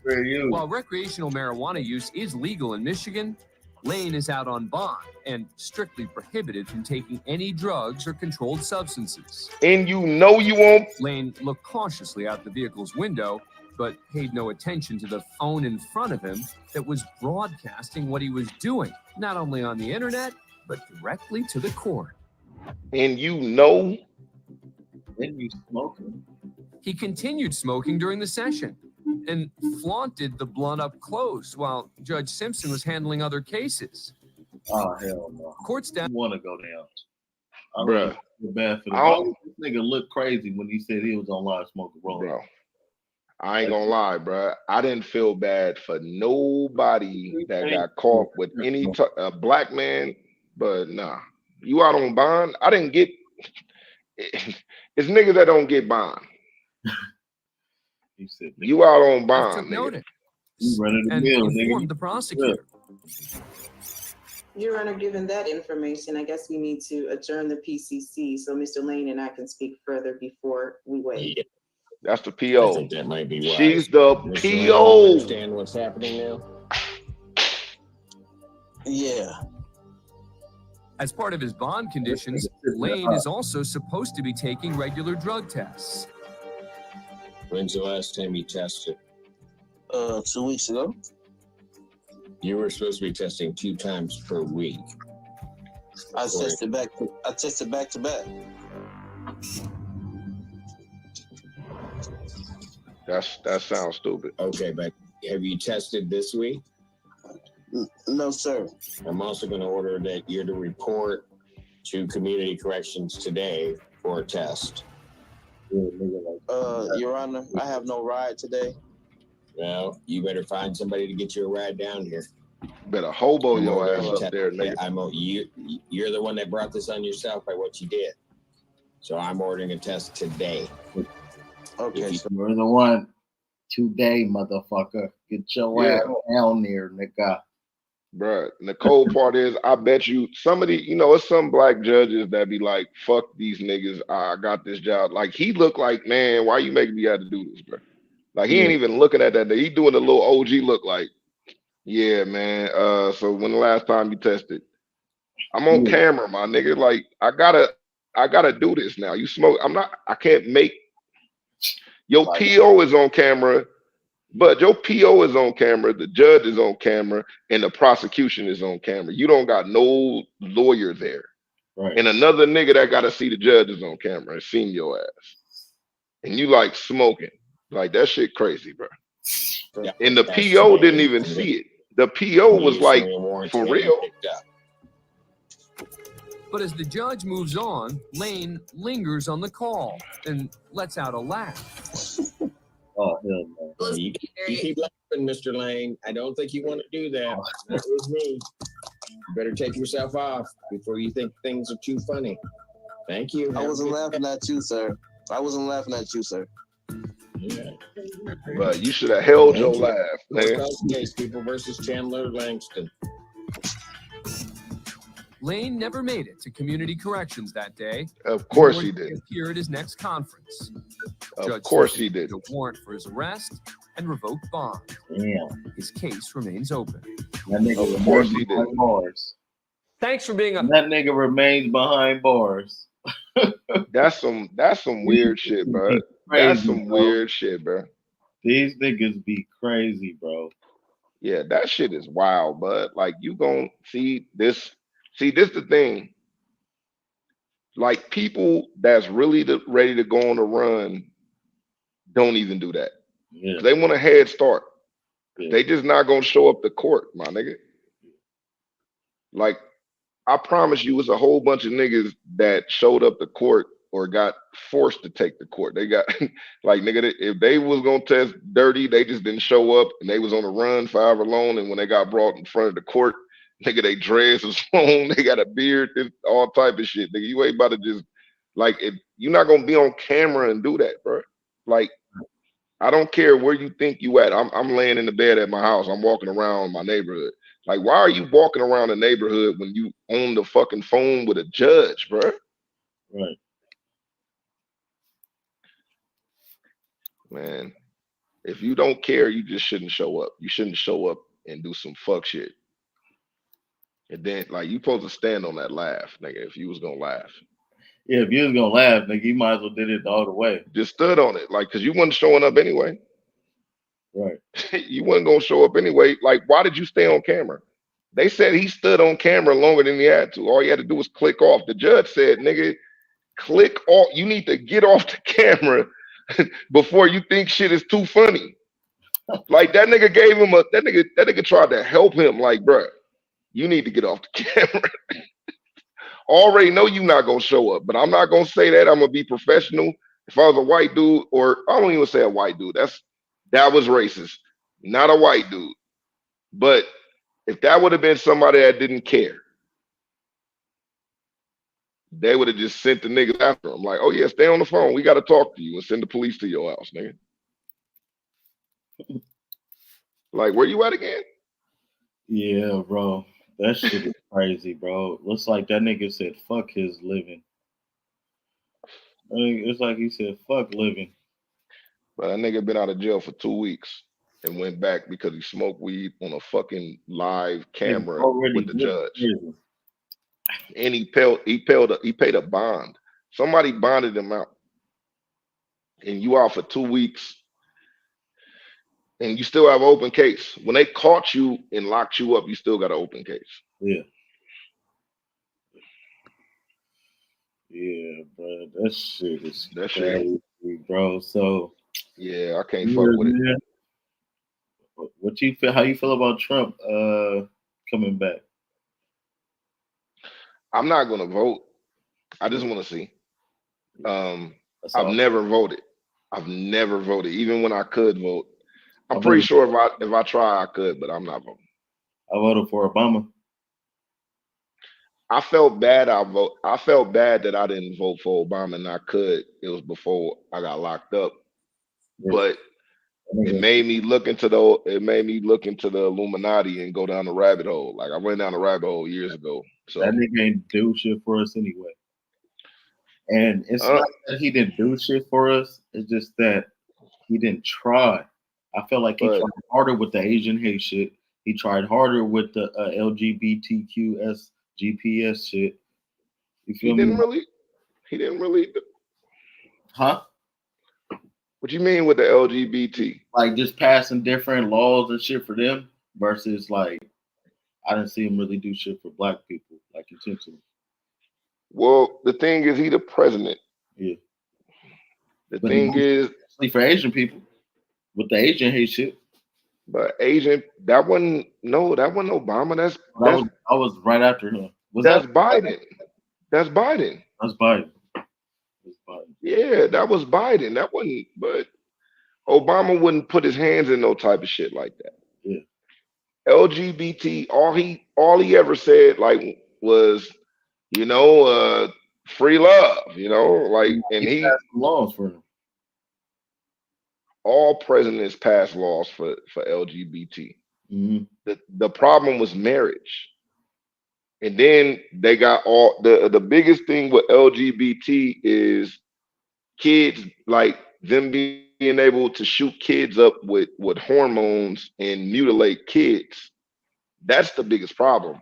If everybody just be whoever they want to be and don't try to corrupt kids or don't try to do no shit to corrupt kids or anything like that, everything would be cool because it's always been people from different persuasions. Shit, I got something you can look up. Peru. I mean, would you want to do this? It's kind of on the subject. I had a video queued up that I wanted to look at. Well, let's go to that one then. I don't want to get in the way of the ledger. What you was thinking about? No, it's all good. I want to dwell on it. No, but I wanted you to finish your point. Oh, I was just saying, if like the biggest problem that people got with LGBT is or Q or plus the rainbow community, as they say. The biggest thing that people got with that is the biggest thing that people got with the LGBT. Wasn't Obama's political thing to advance black people though? No. Obama was saying all type of wild shit when he was on the campaign trail. But nah, the biggest thing with the LGBT community, Q plus community that people have a problem with is people imposing it on kids. They got like sex books, like it's all type of different books that are in elementary schools and they're in the libraries, and you know what I'm saying? It's a they're imposing the sexuality and instead of letting the kid grow up and be whatever they want to, because kids are not supposed to have sex until they get of the right age, and their sexuality shouldn't define them. Yeah, because right here it says Obama administration stated that its general agenda was to revive the economy, provide affordable and accessible health care to all, strengthen our public education and social security systems, define a clear path to energy independence, and tackle climate change. In the war in Iraq responsibly, and finish something else. Yeah, but I can knock a bunch of those things off that he didn't do, and some of them he couldn't do, and some of them he never. Like when he talk about social security and social services and shit like that, that's black people and minorities. That goes into. Was it true that he is the reason why they had those like cages, you know, where they had those set up where they took people like immigrants and shit like that and held them in those like fake. No. I mean, he was at the helm when that happened, but all of that falls under immigration. All that falls under immigration. Like Obama talked about building the wall before Trump. Yeah. You know what I'm saying? Like Obama deported more illegal immigrants than any other president. So what it's you still a record to so this what you day. think about the Black America or no, Black people that's in like UK? Yeah, that's in like UK. And stuff. Black people in the UK are disconnected from the American black man plight. We're not the same. Like we're Black people, we culturally totally different. They feel differently about slavery. That's why it's certain Africans that'll tell you that that's immigrants up out here. Like it's a dude named Ocho or something like that. Like everybody got mad at him because he had an interview with somebody that was talking about slavery, and he said he's like, man, I'm Black. Like I'm an African. Like they consider themselves different, but like I'm an African. I don't have the same. I don't have the same so-called not hatred, but I don't have the same disdain that you have for white people that Black people in America have. Like my people was never in slavery. Right. Hey, is America still owned by Great Britain? Unofficially, it'll definitely Great Britain would have like a big stand in it, but it's the Rothschilds. The Rothschilds own everything. Damn, I wonder what's well, not everything, but 1% of the population owns 90% of the resources and wealth, and everybody else in the world is split the change. Homeschool, huh? Nah, but but they've been in power for years. Like their kids are widespread. Like I give you an example. Jay Electronica fuck with a Rothschild. For real? That's why that nigga stopped rapping. For real? I'm dead serious. You can Google Jay Electronica and his baby mama Rothschild. He said it in a song. Like I knew it before that. And if you see her, she look like it's no disrespect to her. She just look like a regular bitch. That bitch could be like that bitch could work the late shift at a fucking that bitch could work the late shift at a deli. Like that bitch is serving you fucking pancakes at 2 a.m. with a cigarette in her mouth, nigga. Oh, this is her, Kate Rothschild, right here. Yeah. Damn, that's crazy. That's a dude. And guess what? Regular. I promise you, her like, unless her family hate her, which I think even if her family hate her, she's better. She's doing better than the average person. Yeah. But if you look up their story, how they met each other, like she basically started a record label in a promotion company to get at him. Like she booked him for a show, and then they've been locked in ever since then. That's why I want to say that's why. In my opinion, that's why he never dropped another album. That nigga went for like years. He wasn't even tripping off rap. That nigga went probably was at a couple parties and shit. But if you look up the pictures of them, it ain't no red carpet shit. It ain't no BET Awards or MTV Awards or none of that type of shit. And then when he came back, he dropped the album with Jay-Z. You said with him and Kendrick. Yeah, he dropped the album with Jay-Z. That's the last album he dropped was with Jay-Z. It's a joint album. Okay. So I got this video I want to get into right here. It's called Asking Black Brits the Black National Anthem. Okay. So, I definitely don't. I know they don't know that. This dude, he'll go out there and he'll talk to different people in the UK. Mm-hmm. And basically, you know, a lot of people out there say American blacks are stupid or don't have no knowledge, don't have no culture, don't know where they from, don't know nothing. Nah, for sure. They'll challenge it. So let's get into this video real quick. Shout out to you know, and fair use. Definitely shout out to Adonis Lives, man. Appreciate you. Hey man, I ain't gonna lie. What's the Black National Anthem? Oh, we are back. Today I'm going to be asking people, Black Brits or dark melanated Brits, what is the Black National Anthem? And we're gonna see if they have it or not. Before we even start, do you think they're gonna have it? Comment in the chat right now. But like I always do, we gotta give a couple of shout outs to the people who've been supporting the channel from day one. 2, 6 member. Shout outs to Janice T. New member alerts. Janice T. We have 6 members. We're trying to get to 10. That's the goal so far. But, shout out to them. Nah, shout out to all of them. Young man, when he asked his homies who he wanted to be king, around, let's skip to the time on the screen right now. But for those of you who stick around, let's get into it. So I got to the center of London and got violated. This little prick, bro. He has no idea what he's talking And after educating this young man, when he asked his homies who he wanted to be king, him or me, they said,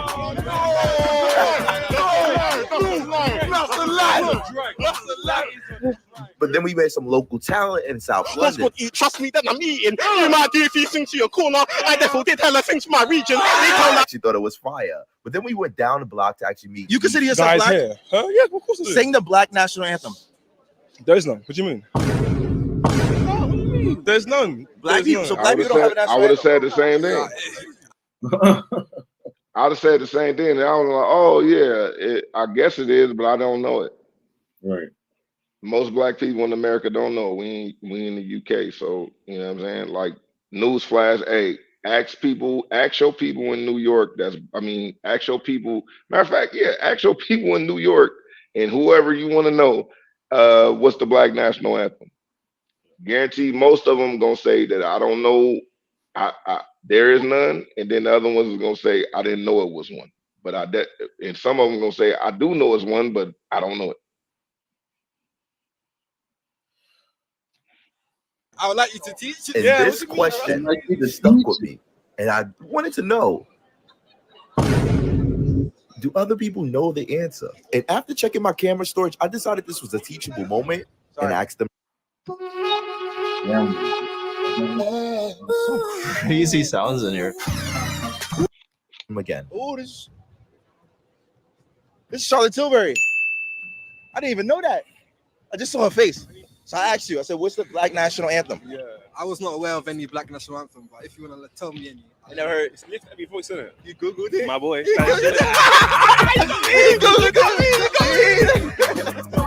All right. You better learn. That's crazy. That shit is Yeah, that I ain't gonna lie. That's it seems kind of, but yeah. You know what though? I want to actually go to. This is a dope video, but I actually want to go to my boy page and shout out to him right here. But I actually want to go to a different one. Yeah. I mean, them question things is funny and shit like that when you can get the footage, but I don't know, man. Like a lot of shit be performative, and there's nothing wrong with that. There's nothing wrong with that. I'm guessing I'm saying like that's not necessarily for me, but that's the UK though. Like, I'm not saying I don't vibe with them because I don't know enough of them. It's just like I wouldn't know how to move out there. How this nigga. All right, so let's get into this one right here. I'm gonna go ahead and add it up. Thank you. Thank y'all for holding on with us, man, and watching the Pull Up podcast, man. Off the Pull Up podcast, man. But we thank y'all for tuning in. What's going on, bro? Being here with us. What's going on with you, bro? Yeah, locked in, man. Come on. Yes, sir. That's what I'm talking about. Even the people going crazy. Now I gotta ask y'all a question. I got a question. Who do you think smarter, America or the Are you cooking? No. Who do they think smarter? America. Shut your mouth. Let me explain. Shut your mouth. Let me cook. I'm cook. Hold on. So he's about to cook right now. We about to see what it is. All right. Are you ready? I'm ready, Are you bro. confident? I'm confident. All right, bet it. Let's go. All right. I don't care how much research was done. bro. If you know in America, there's so many hoodlums in there, bro. All these rappers with no education. Wild. Hoodlums. I know he's violent. Hoodlums is crazy. He's right. Let's get his opinion. I believe that he's right. He's It's a whole lot of hoodlums. No, he's dead right. It's a whole lot Crazy. of hoodlums. America's They're just not smart, all yeah. black. Yeah, because if you deep it, people walk around in England saying they're gonna splash you up, bro. You're not even holding anything. But mathematically wise, man, them can't even do 2 times 2. I asked someone who 2 times 2 and he said it was 2. Well, I'm going for that. Man. In the UK? Yeah, in the UK, but in America. Hold on. Say that in full sentence. Tell the people. Okay, listen. Hold the mic.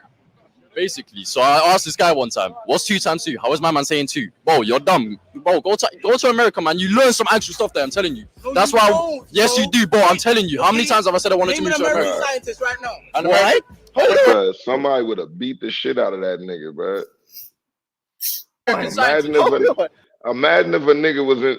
Imagine if a nigga said, "What's 2 times 2?" and you said 2, and the nigga said, "Go to the UK and learn some shit, bro." Nigga would have beat the shit out of you. Name an American scientist. Name an American In my scientist. opinion. An American scientist, bro. Scientist, mathematician, anybody. Bro. Okay, name Jerry, I'll name one. Shall I prove to you that England's dumb? Albert Einstein. Hold on. Man said name a UK scientist. Name a UK scientist. Yeah. Don't worry, I know one. It's one in my head. Black. I can't name a black scientist. A black scientist. Yeah, name me a black inventor. Isn't that guy that? What's this guy's No. Hold on. The guy that invented the what? What do you look like? He was black, innit? Oh no. Just name me any scientist. Wait, no one knows no black scientist though. What? I do. I know a black inventor. Yeah, go on. Jerry Lawson. He created the cartridges. That's why we can have that's why we can play all these video games now. He's the guy who made the actual cartridge. I was gonna say that, bro. No, he was not. You don't know that? Yes, black I don't history. know that, but like you have to think about it though. But that's an actual fact, Alexander though. You can Graham actually go- Bell, like that nigga created the shit that ended up being the telephone. Like it. But the nigga that created the fucking lights, the traffic lights, like the girl that created the pressing cone, like all these people are just people. like all these wasn't no scientists. So, but you would call them a scientist, like if you go back to the time and wasn't no pressing cone, and somebody in your neighborhood just created this shit called the pressing cone, like that shit would be revolutionary. But anyway, yeah. Look at that.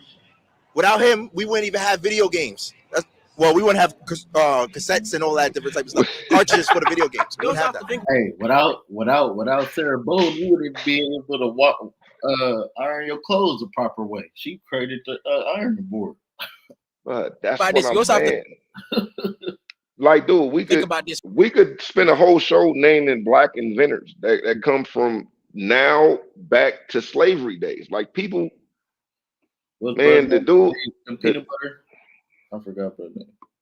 Listen, the person that's the architect of Washington, D.C., that paved the streets and created the whole structure of how Washington, D.C. is down to every inch and mile.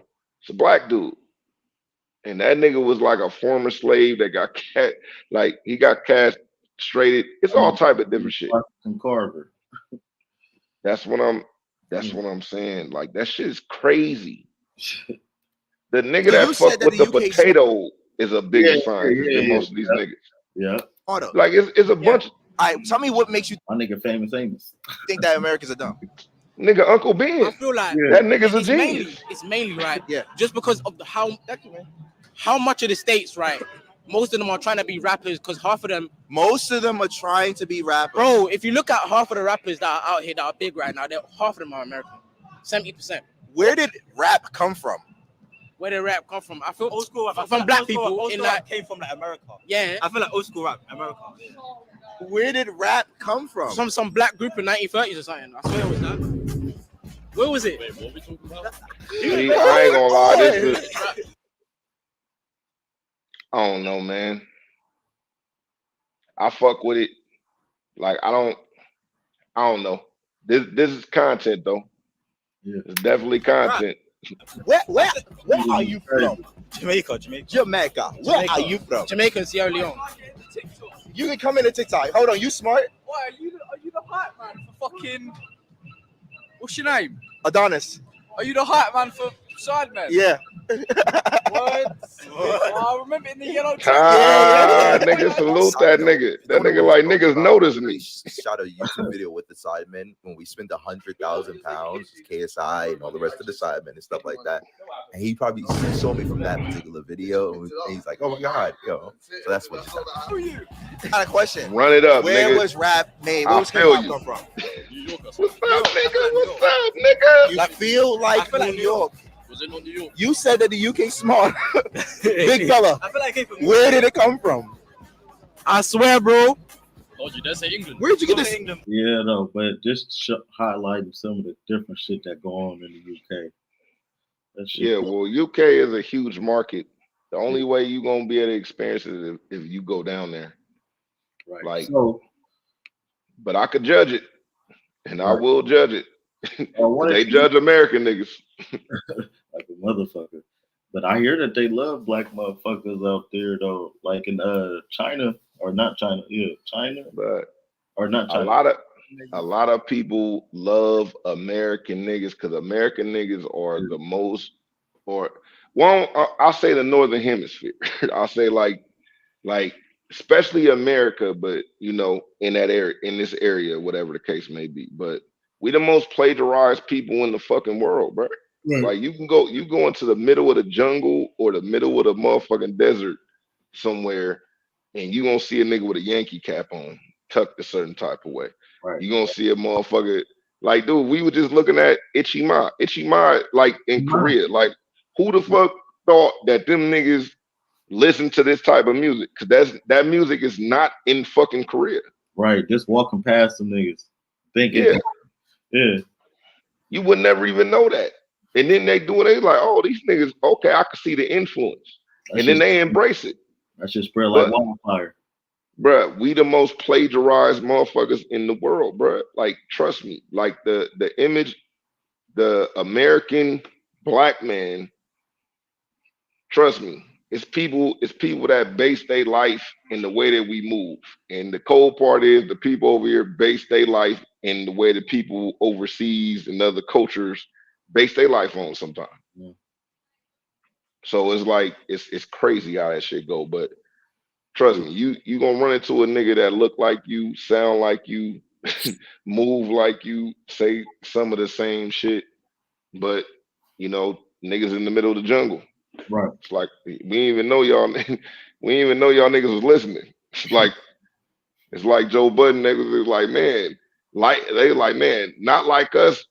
I'm from South Africa. We ain't listening to Not Like Us. That nigga's like, respectfully, we know. But we know Not Like Us is like the shit. I done been there. I've seen what it do, but I get it. And maybe when it hit down there, you could say yay or nay. But nah, we understand. Another video here I got with Caitlin Clark. Caitlin Clark. Is it hate? Is it just she need to get her muscle up? She playing grown woman now. Let's see. You know, we gonna react to some stuff here. Mabry doubled off to Carter. Her jumper is good. Kennedy Carter now with 12 points off the. You gotta watch that play. Mabry doubled off to Carter. Her jumper is good. And fair use. Shout out ESPN, but this is fair use. Yeah, we gonna definitely clip this shit the fuck up. Points off the bench. And big time contact afterwards. Okay.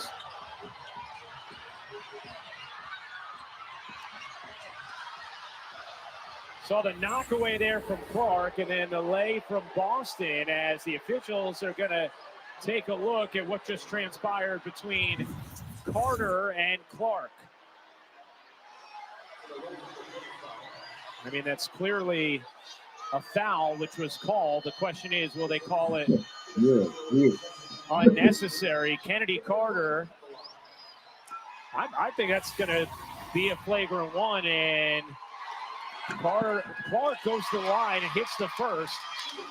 They called I it ain't gonna away lie, from the but ball foul because it I'm not gonna even lie, but you gotta just stand on business at that point. I don't know what to tell you, but in the NBA, somebody could get away with that shit. They gonna fuck you up all the time. They gonna wait till the ref call it. If the refs ain't calling, that's cool.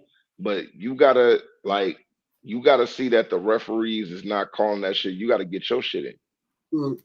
happened prior to the inbound. So then anybody can shoot the free throw. Of course, Indiana would have Clark as a great free throw shooter shoot it. A little surprised that it's nothing more than a common foul beyond that. Later on, got turned into a flagrant one, though. Yeah, the review shit, because they heard what everybody said, like, oh my God, it's a flagrant one. Man, just looking at that, what you think about that? I think she needs to stand up for herself. Yeah. I mean, I don't. Other than that, I mean, I wouldn't react like that, but I understand why people was like mad or feel some type of way, but I wouldn't react like that. Like, is it really hate? I think it's hate, but just you got to stand up for yourself. I think it's indignation, my nigga, and you just gotta stand up. Indignation means righteous hate. Right. It's like when God hates you. God supposedly don't hate nobody, but when God hates you, it's called indignation. Righteous indignation. It means righteous hate. So I don't feel like people don't like her as a person. I feel like they don't like what she represents. And people are acting a certain type of way. So she needs to stand up for herself. She needs to get a flagrant foul. Yeah, I promise you, if she get a flagrant foul and try to not try to hurt somebody, but like literally just like a hard foul on somebody and then take whatever comes from that, I guarantee you people will leave her the fuck alone. I was reading the comments. They was like, they mad at her because she ain't gay. Oh yeah, that's a fact, but that's a fact. That's definitely a fact. Like, but it's females. It's females that made documentaries and did interviews talking about I don't get the same type of favoritism because I'm not gay. Bro, this girl, Skylar Diggins, was just flirting with Kelsey Plum. Talking about Kelsey Plum, like, I'm like 30 something. She like, well, my pussy's old. Skylar Who Diggins. said that? Skylar Diggins. Yeah. Oh, yeah, that's crazy. Skylar Diggins is one of the people that said they don't fuck with me because I'm not gay. Yeah. Said that years ago, like on camera. Hell no, cause she said that shit. She said that shit on mic. Yeah, she said it on the mic that people don't fuck with me like that because I'm not gay. So now she gay? Is that what you saying? Yeah. Ah, man, I don't bet. I'm not gonna say she gay, but let me go to flirt. Did she flirt? She flirted with a female? Yeah, that has to be gay then, right? Man, the way that this world is, when people are saying don't put no standards on me, like it's girls that say I eat pussy, but I love dick, so I'm not gay. I just eat pussy. Let me show you this. Let me show you this really quick. Hold on 1 second, bud. Give me 1 sec. Okay. Yeah, before you get into that though, yeah, man. Hey, play a song or something real quick. And then before we get into that, we finna I'm gonna go ahead and play some. We could on chill on that. We thank y'all for riding with us so far, fucking with us. Go ahead and put something on, some smooth shit. You know what I mean by some smooth shit.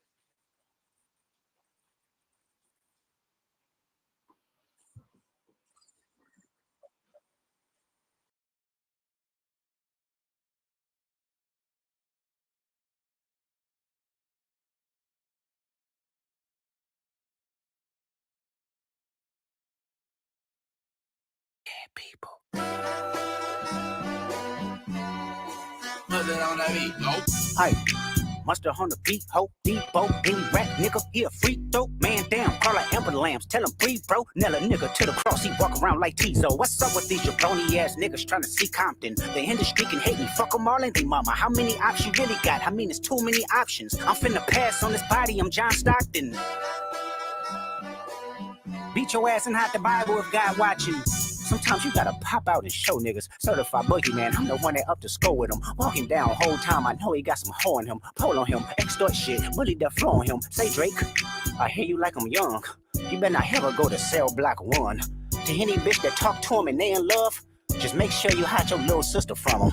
They tell me Chubb's the only one that get your hand-me-downs and party at the party playing with his nose now. And Baca got a weird case, why is he around? Certified lover boys, certified pedophiles. Wop, wop, wop, wop, wop, that fuck him up. Wop, wop, wop, wop, wop, I'ma do my stuff. Why you trolling like a bitch, ain't you tired? Trying to strike a chord and it's probably A minor.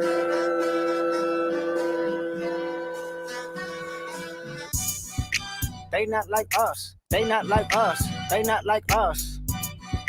They not like us, they not like us, they not like us. You think the Bay gon' let you disrespect Pop, nigga? I think that Oakland show gon' be your last stop, nigga. They cold foul, I don't know why you still pretending. What is the owl? Bird niggas and bird bitches, go. The audience not dumb, shape the stories how you want. Hey Drake, they're not slow. Rabbit hole is still deep, I can go further, I promise. Ain't that something? B-Rest stands for bitchin', you Malibu most wanted. Ain't no law boy, you ball boy, fish Gatorade or something. Since 2009, I had this bitch jumping. You niggas will get a wedgie, be flipped over your boxes or over your foe. The other vaginal option, pussy. Nigga better straighten they posture. Got favors all up in content. Might write this with a doctor. Tell a pop star quit hiding. Fuck a caption, won't action. No accident. I'm hands on. He fuck around, get polished. Fucked on Wayne Grow. He was in jail. That's conniving. Then get his face tatted like a bitch apologizing. I'm glad D-Rose came home. Y'all didn't deserve him neither. From Alondra down to Central. Nigga better not speak on Serena. And your homeboy needs subpoena. That predator moving flocks. That name gotta be registered and placed on neighborhood watch. I lean on you niggas like another line of walk. Yeah, it's all eyes on me and I'ma send it up the pot. Ay, put the roll label on me. I'ma get them dropped. Ay, sweet chin music. And I won't pass the ox. Ay, how many stocks do I really have in stock? Ay, 1, 2, 3, 4, 5 plus 5. Ay, devil is a lie. Here's 69 God. Ay, freaky ass niggas need to stay their ass inside. Ay, roll their ass up like a fresh pack of Zod. Ay, city is back up. It's a must. We outside. Man, so we right back with y'all. We right back with y'all. Oh no, we had a brief intermission right there. Yeah, man, my bad. Yeah. Technical difficulties. That was your We'll be bad. back at it. Nah, but let's go ahead and get into this video right Yeah, here. it definitely was my bad, my nigga. But nobody else's.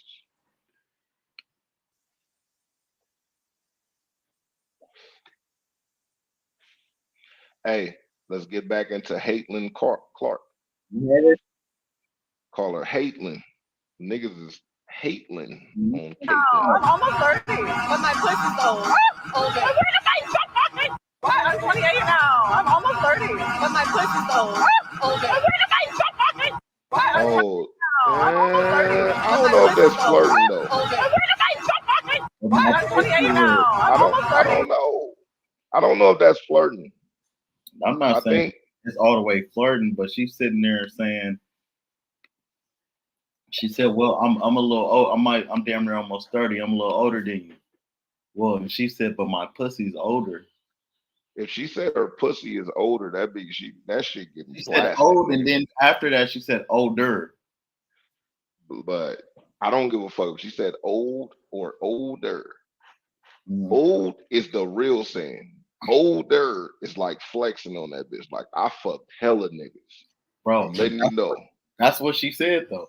But that's Yeah, like I listen, you don't know. Like, trust me, I could write a book.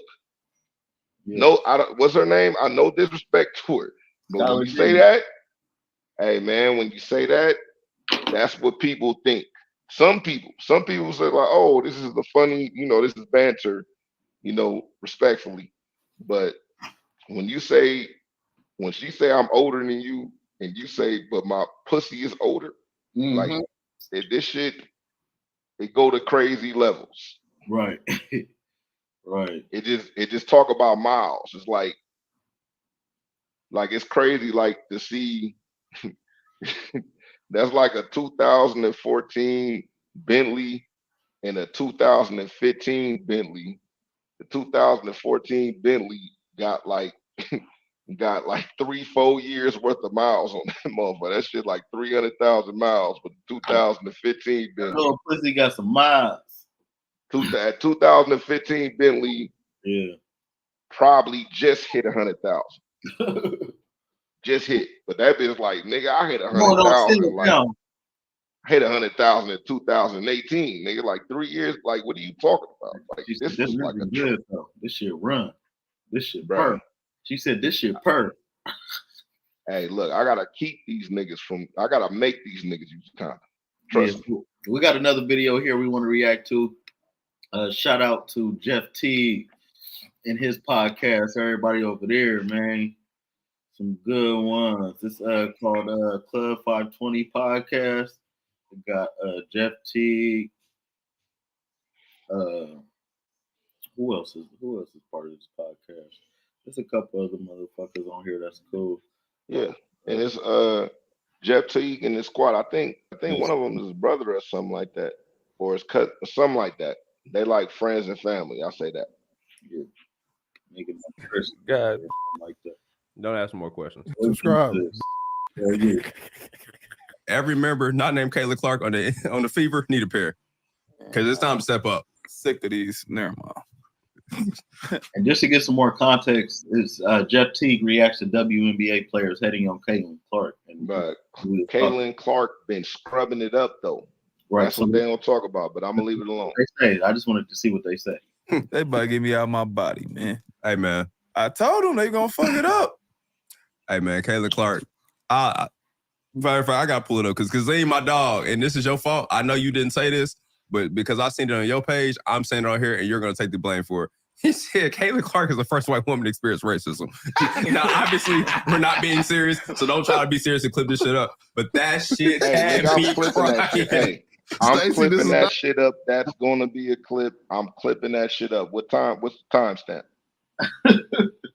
It's right at the beginning.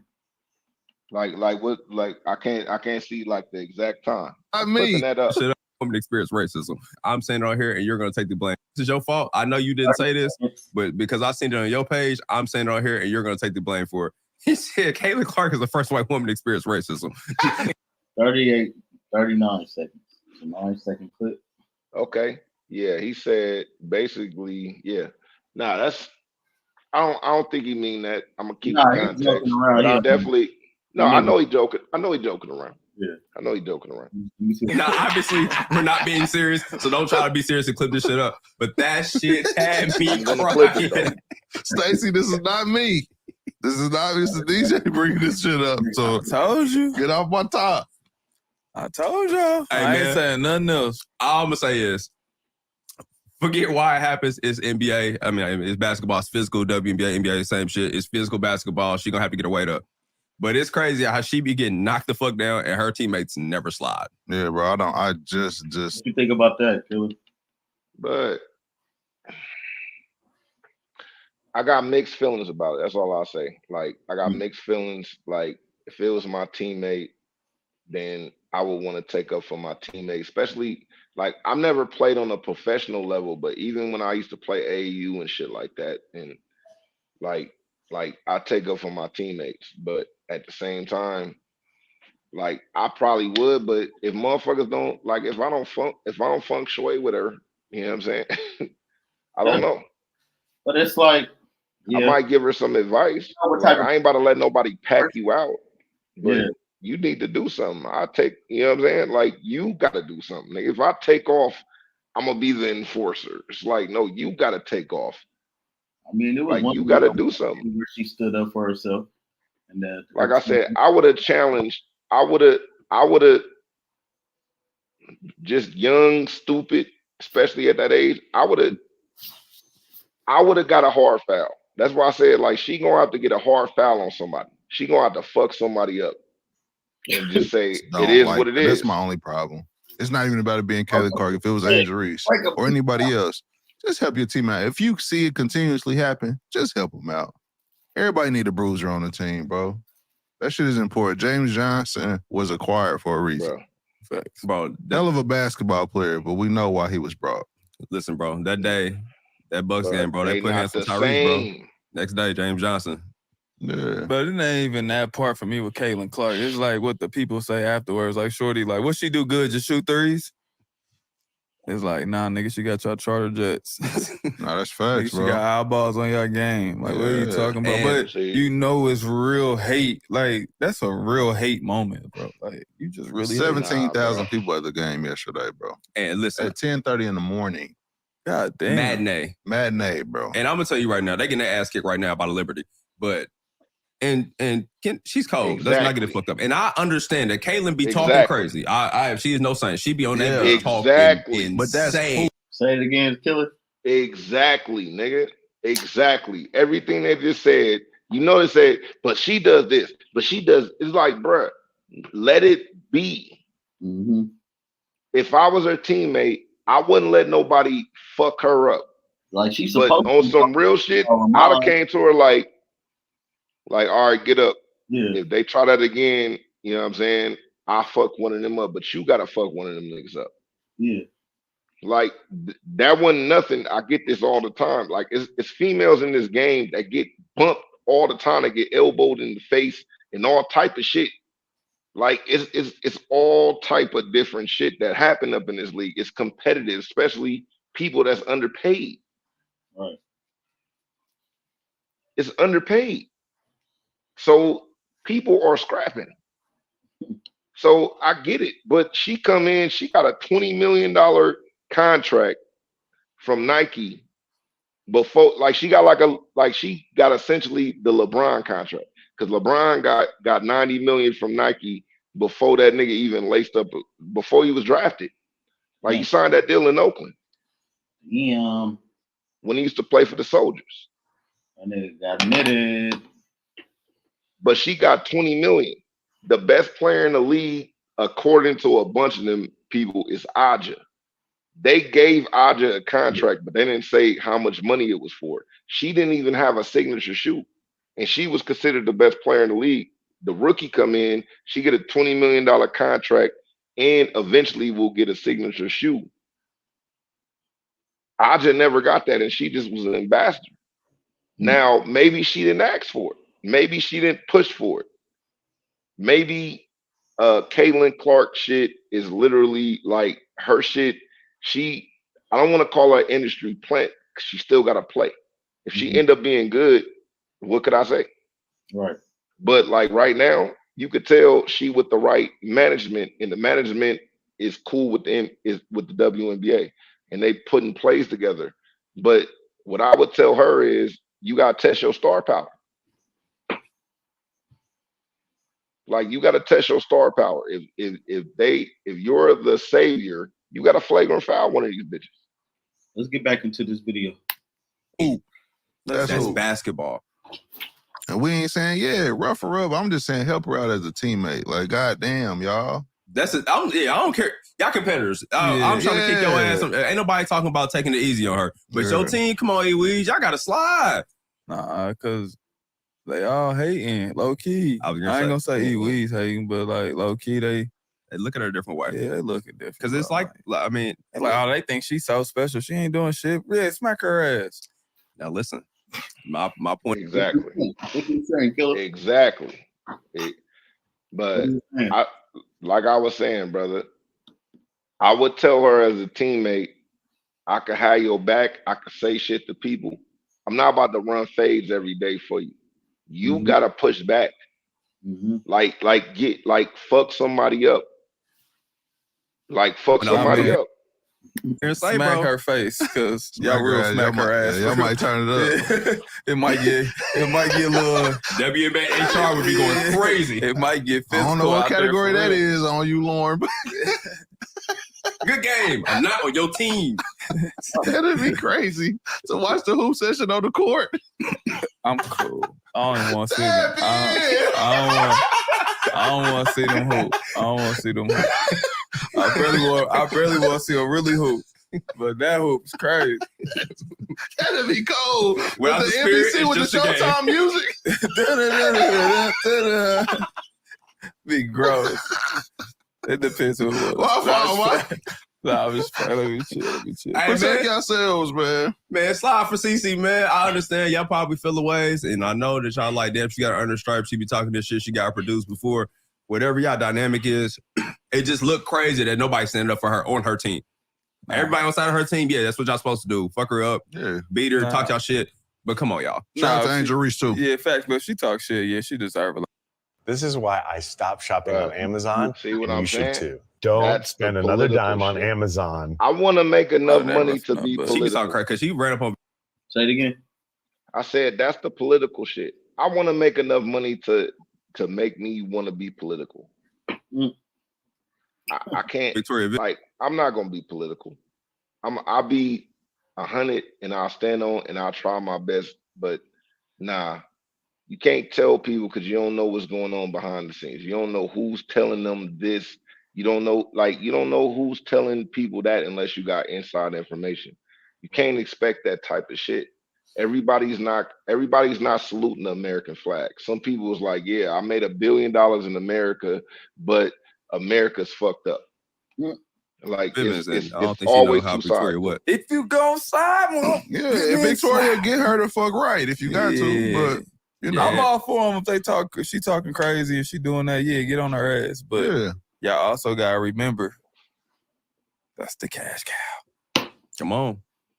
And listen, we can acknowledge two things at the same time. Yes, like we've said before, there have been better players and just as good players, but guess what? Her and Angel in this particular draft class is bringing a different eye set, audience, all the above. You have to acknowledge it. You have to respect it, no matter how you feel about it. Facts are facts. Yeah, I see Angel talk shit to her too a little bit though. And but you see what Angel like fucking slam. Yeah. AT. But she got up and kept playing. She's like, yeah, I ain't. It is what it is type shit. They hating on her a little bit too. Oh hell yeah. Oh no. She's A lot. Yeah. And listen, A lot. I know it's not coming from Caitlin Clark, but I be seeing them comments, especially on Twitter. Oh, It they don't be gotta talking. They come from love. They Caitlin use her as a Clark. scapegoat getting their racism back, and it's unfortunate because she be getting residuals from it. And this just be people like, yeah, she plays classy, unlike Angel Reese. I'm like, Angel Reese is just playing basketball. Angel Reese been getting Y'all her. just want to call her the N word. That's all. Y'all just want to excuse you the N word. That's all y'all want to do. I definitely do. Oh, for sure. I'm a You know, big we fan. fucking with her. Nah, I'm a big fan. If you gon' slide, motherfucker. Get well soon, WNBA. I got a I'm glad y'all rookie getting card. talked about. I love that for y'all. Though. I do. I'm about to get that shit graded. Support the women, good or bad. We're gonna work on that hoop session too. Which one? I fuck with the W, but yeah. Hey, I need some more like I need some more killers. Like I need Enrique to be on TV more. Like quit showing the non-killers. If y'all gonna I show know the real killer. Caitlyn gonna put the eyeballs on the game, whatever, but if I'm gonna watch the game, I need to see a killer. Like she the only killer that I really be seeing. Told y'all, It's some killers in W too, but See they, how- like, I you guess see that's where their it's going? counterpoint is just You see where it's going? Do you see where, brother? Do you see where the conversation going? Going towards her being a killer and shit like that. No, it's not going towards her being a killer. The conversation is going towards what they want to see from women's basketball. Right. So it's not even necessarily like it went from Caitlin Clark is hate. It went all the way over here. She's the cash cow, but then it went to Angel Reese gets hate, and everybody like a lot of hate. I'm like, dude, I can argue she gets the same amount of hate, if not more. And then it's on a real racial tone. I don't want to. Never mind. I can't say a real racial tone. I could say that it's people out there that don't like her because she's black, and that's been the status quo. Period. They didn't like when she did this, and she beat Caitlin Clark. That's right, and she beat Caitlin Clark twice. She lost the second time. From the Oh, the national second time she championship lost. game, and I've been dealing with this for 2 years now. And understanding, like, yeah, negative things have probably been said about me, but honestly, I'll take that because look where women's basketball is. People are talking about women's basketball, but you never would think that we'd be talking about women's basketball. People are pulling up to games. We got celebrities coming to games, sold out arenas, like just because of one single game. And just looking at that, like, I'll take that role. I'll take the bad guy role, and I'll continue to take that on and be that for my teammates. And if I want to be that, and I know I'll go down in history, I'll look back in 20 years and be like, yeah, the reason why we watching women's basketball is not just because of one person. It's because of me too, and I want y'all to realize that. Like, it's not just because of one person. A lot of us have done so much for this game, and Kennedy has been here before. Hey, obviously, man, but salute. there are so many great players in this league that have deserved this for a really, really long time, and For luckily, a long time. And luckily, See, it's coming now. Like she nah, said, but see, but it's not even, I bruh. love It's, Angel Reese. but see, Her this is the class, point. Do you see how we just put that up? yeah, That's not posted up like that. It's not promoted. yeah. It's not promoted at all. If you go on Facebook, every other article from every other, like, it's people that made up sites just to post shit up about Caitlin Clark, bro, and post shit up about Angel Reese. It's just not the same. She's getting hated on, but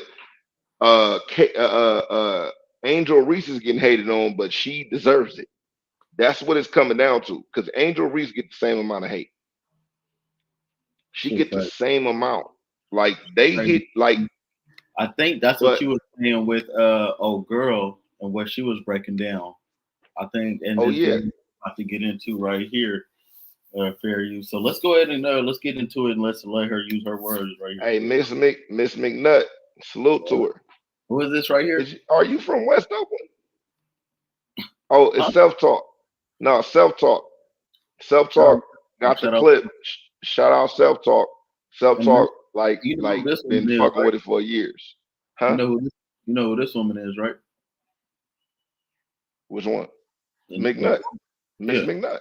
Yeah. That's why I said. That's why I like it. It's some McNutts from West Oakland, but it's some McNutts from Seminary too. So from the East. So I'm just asking.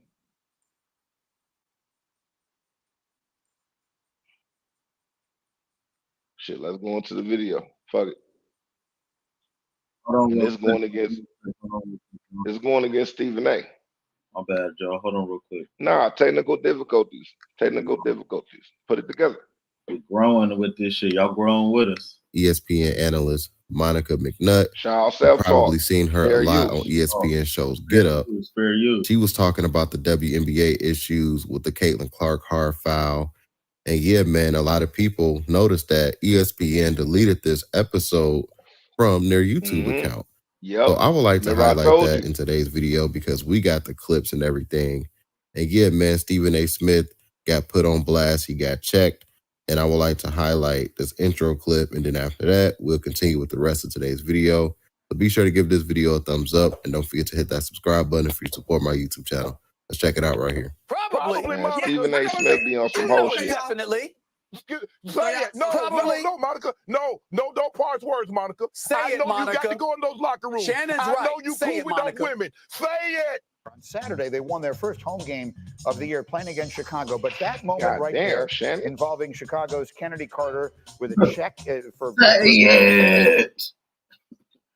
better way of describing it as the ball was being inbounded. The play was not reviewed. It was called an away from the ball. Uncle Shay, what's going on? The WNBA told ESPN yesterday Carter has now been assessed a flagrant 1 after a league review. After the game, both Clark and Carter were asked about the incident. Here's how they both handled it. It is what it is. You know, I feel like I'm just at the point where you accept it and don't retaliate. Like, you know, just let them hit you. Be what it is. Don't let it get inside your head and know it's coming. I think at this point, like, I know I'm going to take a couple hard shots a game, and that's what it is. Just stay in the game and saying what's important. She turned to you a little bit. Yeah. Man. I didn't answer no Caitlin Clark questions. I don't know what she said. What'd you say to her? I didn't. She looked like she knocked it out too. She didn't play. She said, "I knocked Man, it." I put it like this: Caitlin Clark need to adopt Dennis Rodman shit. It's gonna be really hard to do it, and it might take time to do it. But you can shoot, and you're a scorer. If you adopt the same mentality as Dennis Rodman, like grabbed Shaq. Right. Like it is what it is.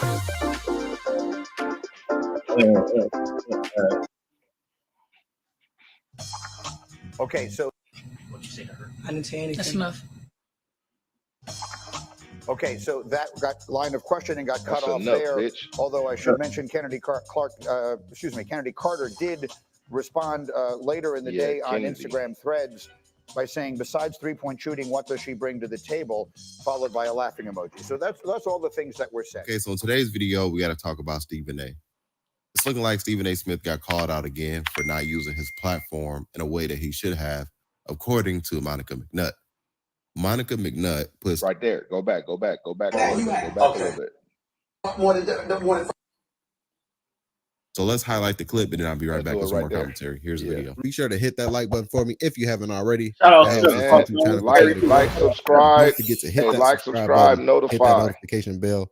Stay up to date. Hey, and hit self-talk and hit our shit up too. Peace. Yeah, like, subscribe. All right. Who talks about the WNBA? Who talks about women? Who talks about women's sports more than the first day? Stephen A. Respectfully, with your platform, you could have been doing this 3 years ago if you wanted to. Wow. All right, we got to go. You guys. You know you're my guy, but who does more than Stephen, I'm talking to you. I'm talking to you. Wow. Don't do that. I'm talking to you about the power that you have. Okay. I'm talking to you. Okay. All right, let's you my guy. I'm talking to you. Guys. I really appreciate my girl, but you missed a lot of episodes of First Take. You missed a lot. Stephen A. 3 years ago, you were not talking about the W at this level. Don't do that. Guys. Monica, you making Stephen A. point, Monica. You making Stephen A. point. Please let me do my job. We've gone for 40 minutes. Okay, so that's the clip that I saw on Instagram.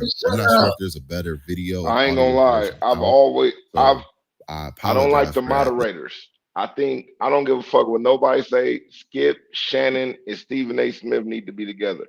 Skip is not taking that lower cut, and Skip still to this day to think that he thinks he deserves more, even though he going through a decline. Yeah. If Skip, Shannon, and motherfucking Stephen A. Smith get together, I'll watch that shit. And tell motherfuckers you got complete autonomy. We will bleep out your curse words, and if you want to be controversial, we will still put it up and just say, hey, the views and expressions do not represent us. Right. I promise you it'll be the biggest thing out there. Right.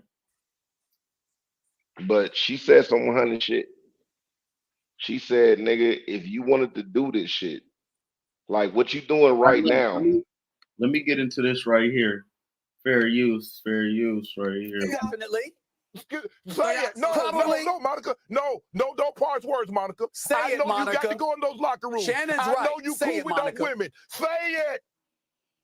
So do me a favor and let me finish. Say I it. got y'all. Okay. Okay. You're not gonna tell me what to say, Stephen A. I'm gonna talk, right? There is certainly jealousy. There's certainly a reason to prove yourself. But if it is as bad as you all are now perceiving it to be, this team is 11 games in, and this is the first time we're having a conversation about a non-basketball play. If it is as lethal and as nasty as the media has come to portray it, all I'm saying is Kennedy Carter, her behavior is not indicative of the entire league. And the blanket statements are where this thing is going. Let me finish. The blanket statements are where this thing is going left. There are a ton of women in this league that are going to compete at a high level and be good sports in this thing. This is new territory for everyone involved. As far as the Matt Barnes and the Uncle Shannon conversation about getting into fights and altercations, you mentioned Angel Reese. Angel Reese has always had her teammates back to that degree. Aaliyah Boston has been walking this thing out with Caitlin Clark closely. I know that her teammates love her and appreciate her, but if it is not who they are to jump up and start a fight, then maybe they can't afford to lose game checks potentially, y'all.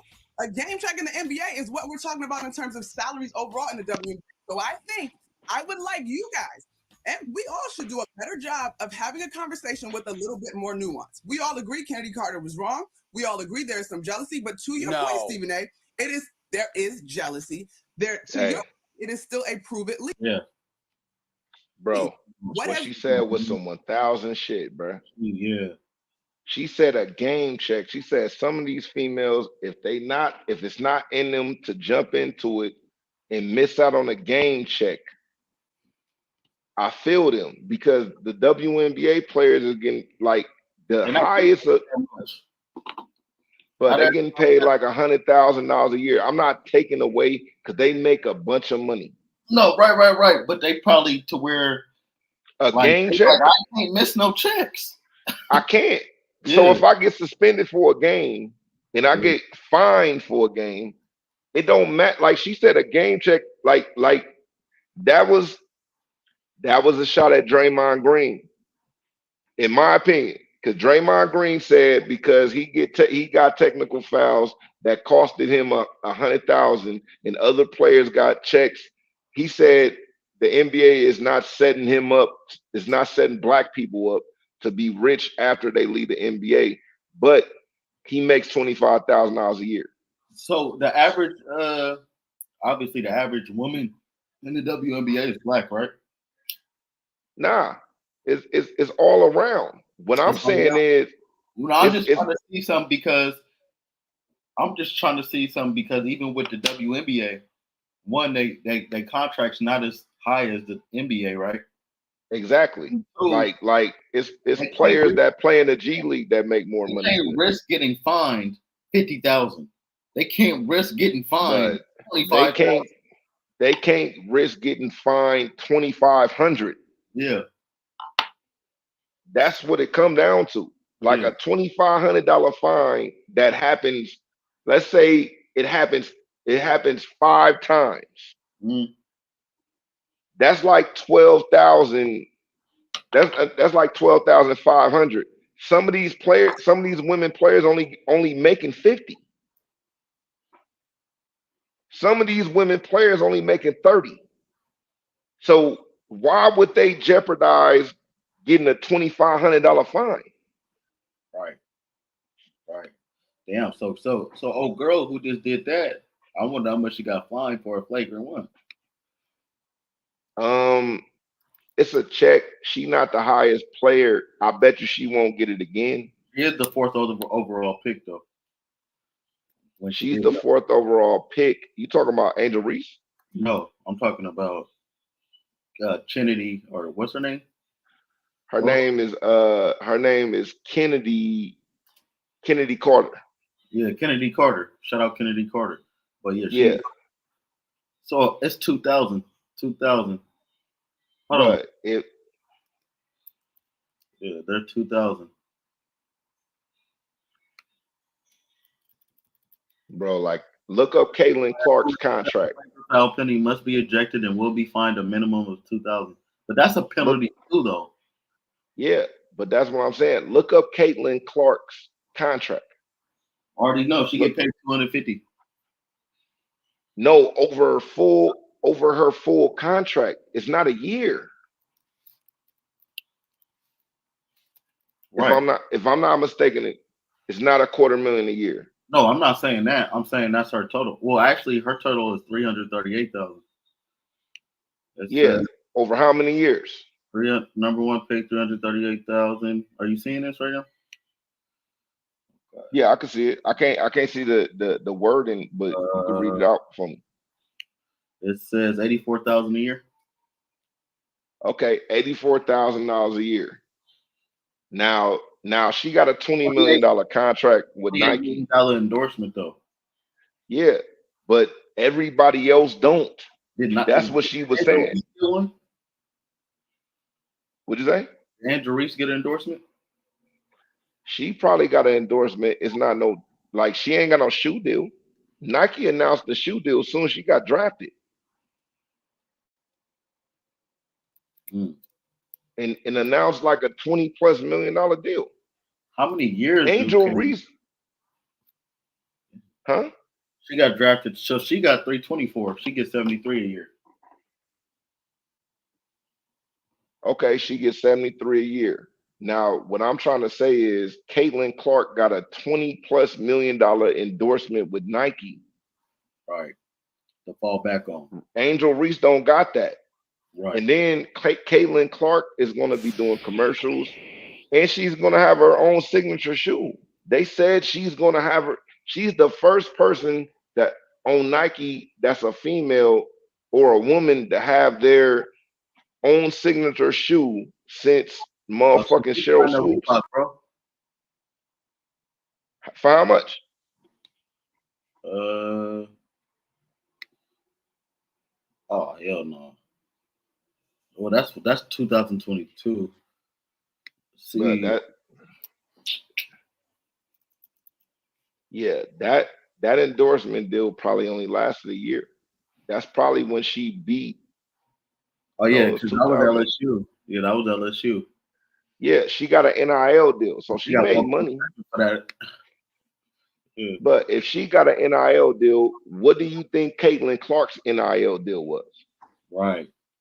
Because Caitlin Clark literally was like in a 3-point contest at the NBA's 3-point contest with Steph Curry.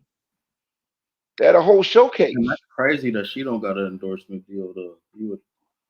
But that's listen, that's the point. So people could call it hate. But it wasn't a year, it was multi-year. So I don't know how many years she signed. Well, she probably got 2 more years in the WNBA. Oh, so you signing and its first overall ahead of its 2024 basketball relaunch. So okay, so she probably got 2 more years left. Here. Okay, fall winter of 2024 capsule. Okay, so she signed the Reebok right now. Yeah, how many years? Well, it's 2 years, I'm guessing, because it says see, multi-year endorsement 2 years. That's what I'm saying. I'm ahead of its 2024. I don't know years, but she got Listen, Caitlin Clark don't got no 2-year contract with Nike. They invested a whole bunch of money in her. That $20 million is for the future. Yeah, so I promise you, I bet you Caitlin Clark got that money up front. Let's get back to her, Miss Monica talking her shit. Frustrating for those of us that have covered the league for years. You can go back to Candace Parker's rookie year. There's tape floating around on the internet. There has been physicality and welcome to the league moments. That's all. And so making a blanket statement about the women of this league is unfair. Is there jealousy? Yes. But is the league and are all of the players in the league hating on her? I do not think that that is accurate. And this is not a ballet performance. First of all, hold on, Eminem. No. We gotta have time. We gotta have time to respond, Monica. She gotta make a point. You did, because you're saying a lot. You're saying a lot. You're saying a lot. You're saying. Excuse me. First of all, nobody said oil. That's number one. No, number two, we said to you, don't. We said to you, don't say probably. That's all we said. We said say it. It's not probable. That's all we did. Hey guys, can you guys hold up? Can you guys put me on camera for 1 second, please? Can you guys put me on camera for 1 second, please? No, look, he hate that shit. Molly won't shut the fuck up. Can everyone just finish their thought and then it's hard to do the back and forth when we're all. Molly, you don't need to shopping talk. the real. But Molly has to talk. That's the thing that makes Stephen A. Smith mad is because they're screaming in Molly's ear. She has an earpiece in. They're screaming in her ear. Get some order. Can't either. Stephen A., go ahead. Go ahead, Stephen A. The point, Monica, is this. The jealousy, it's not about all. It's about the fact that it's been very pronounced from the time she's arrived. And that doesn't mean all, but that means a lot of it is legit. And when you talk about leading this show, no, it ain't the media. What happens is the people have been speaking about it all weekend long. So we're paying attention to what the people are talking about. That's what makes us determine what we want to talk about. If somebody is talking about something else far more than this incident, we would have led with that. We led with this because that's what everybody has been talking about. Now, what you have to ask yourself, Eminem, is this. Over this weekend, as this was pervasive throughout social media and beyond, why was that the case? If the WNBA has been in existence for over 22 years, why is it that this particular weekend, just because of a hip check, that everybody is talking about it on social media? Why would they do that, Monica? Because it is a hot topic, and Caitlin Clark has brought new eyes to the game. I'm fully aware, Stephen A. Hold on. So when that play happened with Candace Parker, that was a basketball play trying to box out. Did anybody talk about that on TV the next morning or the next morning or the next? If they Monica, I like to do simple yes or no, not the nuance. They got Monica fucked up. You want to go nuance because you're ready. You see what I'm saying? What you try to do is get away with it with nuances. Did they talk about it? Is it simple yes or simple no? Everything is not. It's simple yes and no. He knows that. So what we're seeing is that the New York Liberty had a $2 million gate against a Fever game. Had they had another $2 million gate before or since? It's a simple yes or no, Monica. I actually don't know that one. I'm gonna go no based on where you're going. Okay, how about this? The Sparks had a game in which Fever, Caitlin Clark and her team showed up, and they had more in attendance than a Laker game. Have the Sparks had more in attendance? The Lakers been trash. No. That's a diss to LeBron. Right. That's a diss to LeBron because no matter what they say, when Kobe had a fucked up Achilles, niggas still showed up to a Lakers game. I get it. The jealousy. I'm in the media. I remember when P. Mac got that big old deal. I didn't get mad because I say, you know what? He came from the digital space. You know what? Maybe ESPN will like their boy enough. They hit your boy up with a deal like that. But they was mad at that. That's how I look at it. Let me pause that. Exactly. They was mad at Pat McAfee for fucking getting that deal. Yes, they was. Because Stephen A. Smith was mad at him because the nigga came from a podcast space being able to be sponsored by the same places that Shannon said. That's why he said they turned around and offered me that deal. You don't got the Pat McAfee deal. You don't got that deal. That's a lie. You sponsored by the same people, but Stephen A. don't got that deal. That's why he don't say no commercials in between his shit like that. He takes breaks because he get AdSense from YouTube. But for him to say that, nah, dude. Pat McAfee got more than Stephen A. Smith. They begged him to come to ESPN. Like they begged him to come to ESPN. And he took a pay cut to come to ESPN. And if you notice, Pat McAfee is the only motherfucker that could curse. He's the only one, like Pat McAfee got more money than Stephen A. Smith. And the only thing that Stephen A. Smith could say is he whooped his ass or what the hell is this? Pat McAfee be like, these bitches ain't shit. Fuck these niggas on this motherfucker. Like they would just bleep it out and put it on ESPN. They not even. It's not the same. No, let's finish this out real quick. I'm finna get like him and get me a big deal. But you don't got it. You don't got the same deal as Pat McAfee. Stop lying. With the PMAX and all of that other stuff. Listen, I'm watching PMAC, I'm watching Shannon, I'm watching everybody. I'm looking at them. The advice that I'm giving to the WNBA players, I'm following. I am very appreciative of the market that the Pat McAfees and the Shannon Sharps of the world and others have set. Oh, Stephen A's watching. I'm loving it. I'm not mad. I can't be happier. I couldn't be happier. Yes, he is. Yes, he is mad. Doing that for these WNBA players. Reap it and benefit off of it. That's all I'm saying. Monica, get in here. Thank you, Molly. I didn't want to step over the audio. Okay, so listen, y'all. I am not saying that the WNBA doesn't have to acknowledge. I didn't want you to stop being a coon, nigga. I want you to have this without my voice on there. You mentioned PMAC, the new deal resetting the marketplace. Let's just go back to you as a football player, right? Yes. Your position, tight end, got paid. Yes. Shannon, yes. You honestly mean to tell me that when your team has the opportunity to play, I mean, I know football, we got offense, defense, but if your team had the opportunity to play the next big thing, they wouldn't have your back and the competition might not be a little bit more juice? Is that what you're trying to tell me? All right, then, what are we talking about? No, what I'm saying, Monica, I'm not going to try, let's just say for the sake of argument, I'm going up against a top linebacker, and he's a rookie, and he got this big payday. I'm not going to cheap shot him.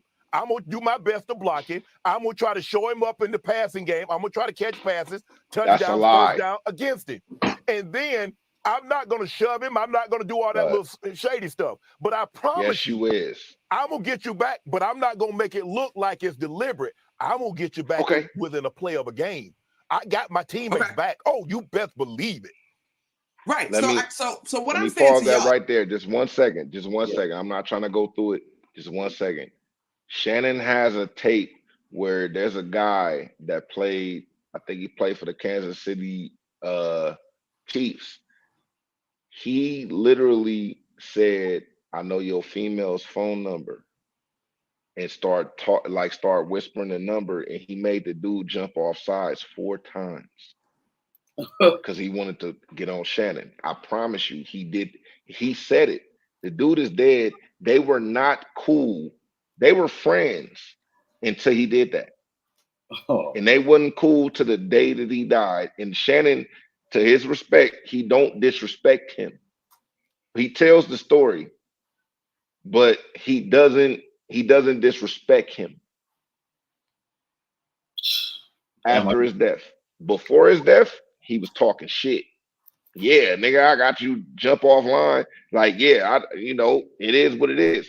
He told the story, but when he say he don't go underneath the belt, nah. Shannon, again, dude jumped off sides 4 times because of what Shannon said. And he went below the belt. He said, I won't go below the belt. That's a lie. That's all. That's all I want to say. He lying when he say that, just to get his point. Damn, bro. I'm trying to find but it. Google Shannon Sharpe. I gotta find it. I'm gonna find this shit. I'm like play the video, but I'm still here. I'm about to see if I can send you the video. All right. Is I think there has been more within the allowed play of basketball outside of this play by Kennedy Carter. Kennedy Carter, clearly there's jealousy there, right? But also when you look at her history, she's not been the sportswoman of the year. Ladies and gentlemen, please stay tuned as we attempt to commune with the devil. And so all I'm saying is that this particular play should not be indicative of how the entire league feels. That's the part that has been really frustrating to watch this evolve. Kaylin is going to be okay. She's going to be great in this league. And this probably will not be allowed going forward because you're right. It's not a basketball play. And as far as her teammates having her back, if those women are not fighters before she became their teammate, that's not going to change instantly. They do have their back in the best way that they know how. It's not quite the same where Matt Barnes could have been an enforcer and can afford to toss out a game check. Like, it's not the same thing. That's all I'm saying. The blanket statements have been unfair. Hey, Monica, you remember when Cardosa, when she slung down Flau'jae Johnson? Haley Van Lith, all of 5'1", 5'2", she shoved Cardosa. Again, that's part of Haley Van Lith's DNA, which is what I'm saying to you. It's the fact that who that happened, Stephen A. You remember when they changed the rule when Tom Brady got his knee shredded? He got hit in the pocket. Just 8 years earlier, Trent Green suffered that same injury, and they didn't do a thing. They didn't change the rule. The rules normally get changed when who it happens to. Bro, I this sent you happened the to video. Caitlin Clark. Just Not take a the look same at it. if somebody had a hip check, Kip Carter. Let this run. Nah, let this run. It's not Just take the a look same, at the Monica. video. There's a different set of rules. We understand Listen, that. Last couple of comments. Number one, somebody just reminded me about what Michael Jordan went through when he first came into the league. And you're talking about a league, the vast majority of players are black, and even Michael Jordan came into the league, and you had teams like the Pistons and others that were trying to put him through hell because they weren't going to relent to it. But then you saw some of the rule changes that were incorporated. You know why? Because he talks shit about. That the brand of basketball that was being played that negated and neutralized the greatness of a Michael Jordan wasn't necessarily beneficial to the overall product and the financial stability of the league. You don't understand. And so all you of a don't sudden stuff understand was that he implemented. Now, disrespected Michael obviously, Jordan. that's a bit extreme compared to what we're talking about with Caitlin Clark. But what I'm trying to say is that from an historical perspective, use things as an advantage to really, really piggyback off of and learn. We look at history. Stop it right there. This cuz video. Cuz do this shit. He run a play. We got to go to the next one that's on there.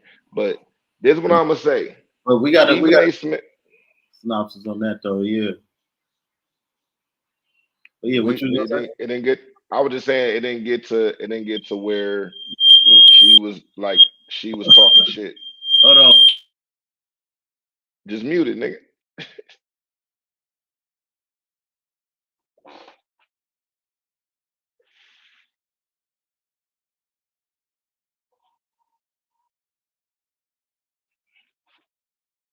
R.P. grandmother, man.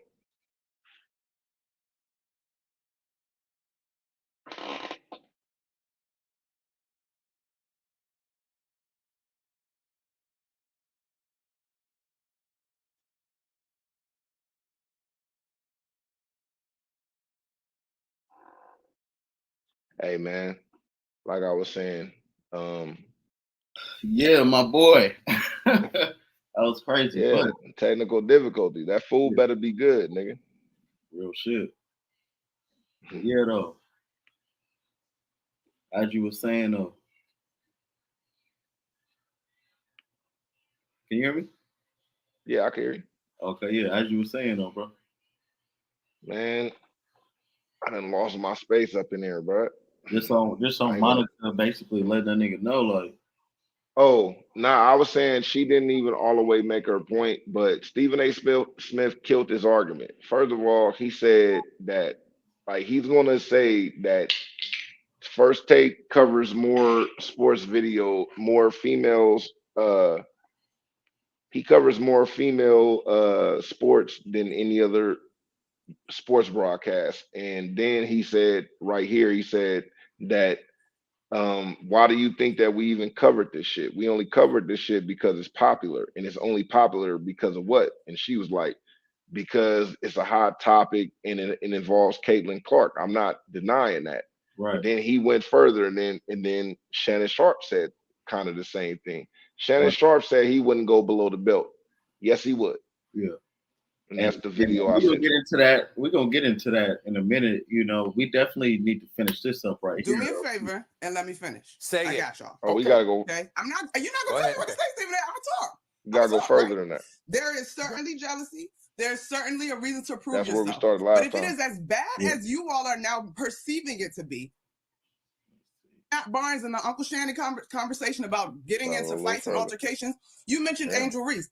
Angel Reese has always had her teammates back, y'all. A game check in the NBA is what we're talking about in terms of salaries overall in the WNBA. So I think I would like you guys, and we all should do a better job of having a conversation with a little bit more nuance. We all agree Kennedy Carter was wrong. We all agree there's some jealousy, but to your point, Stephen A., there is jealousy. To your point, it is still a prove it league. What has been frustrating for those of us that have covered the league for years, you can go back to Candace Parker's rookie year. Yeah. But yeah, man. Yeah. Monica was standing in business.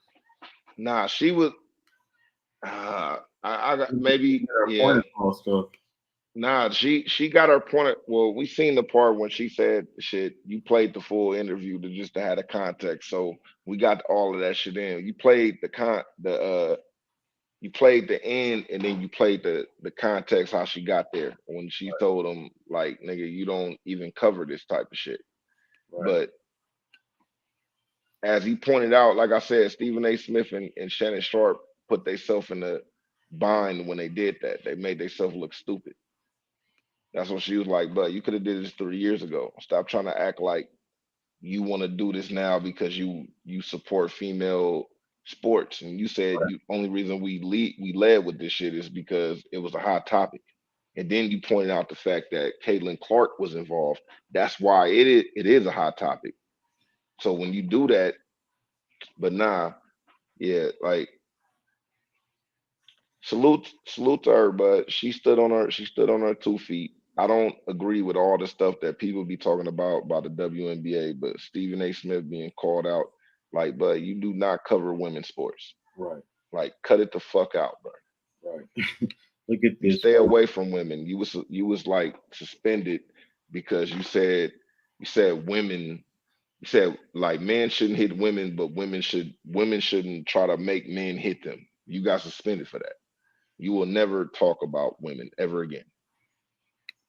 So cut it the fuck. Oh, this the Kyrie. I'm not going to deny it. And I will confess to you, I'm pretty pissed off at some of my colleagues. One in particular. I usually don't call folks out that I work with. Yeah. Salute. I didn't see this. I knew this was going to happen. Because sometimes they're necessary. The Stephen A. Smith Show coming your way right now. Bro, we got to get, it's not no skip to it. We gotta skip to it because I know who she. I know who you want to talk about. She didn't make herself available for the media as well.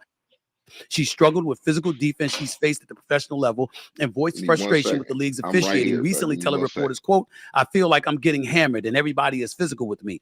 And opponents get away with things that other people don't get away with." That's what Caitlin Clark said. That is what she feel like she getting mistreated like a motherfucker. Yeah, but of course she do. Yeah. That's the thing. She definitely feel like she get mistreated, but again, I mean, this is regular shit. Nah, this is regular shit. Yeah. That's how regular shit happens. Okay. But to me, it's a bigger issue going on. And when this happened and that girl, Kennedy Carter, pushed her in the back like that, it was a cheap shot. It was not a basketball play. She should have been ejected, number one. Number two, there should have been a fine that was incurred thereafter. Number three, not to say that there won't be or hasn't been at this moment in time, I don't know of one. I know the team was fined for media availability purposes because people weren't available to talk. I know Angel Reese was also going to be fined because she didn't make herself available for the media as well. And I get all of that as well. We understand it. We see it for what it is. It is what it is. I'm saying this. It's important that we point this out.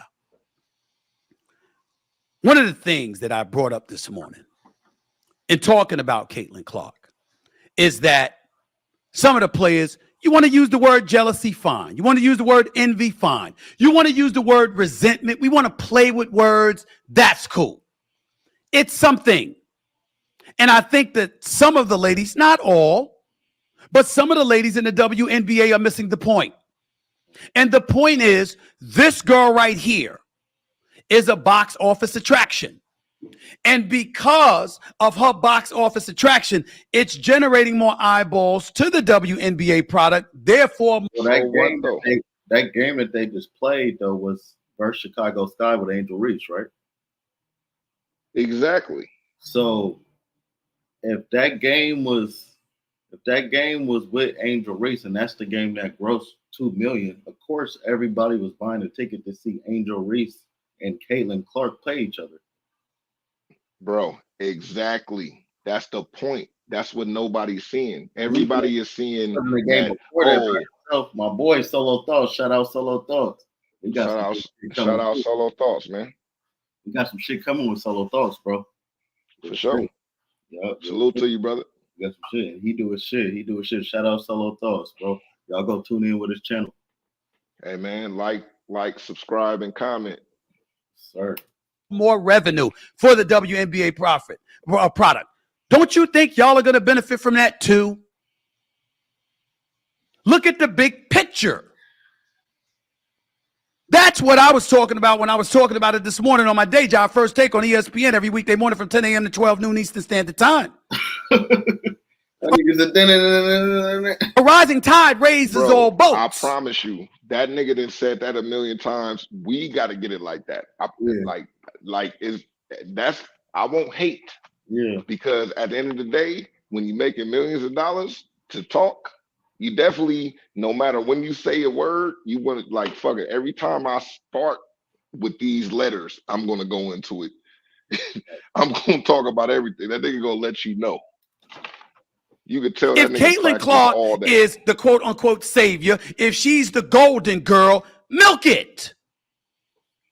Now it's just an opinion, albeit I believe an educated one. But this girl that comes away from comes out of college, who happens to be white, who's already making buku dollars, the maximum salary in the WNBA is $250,000. If I remember correctly, Caitlin Clark signed a $28 million endorsement deal.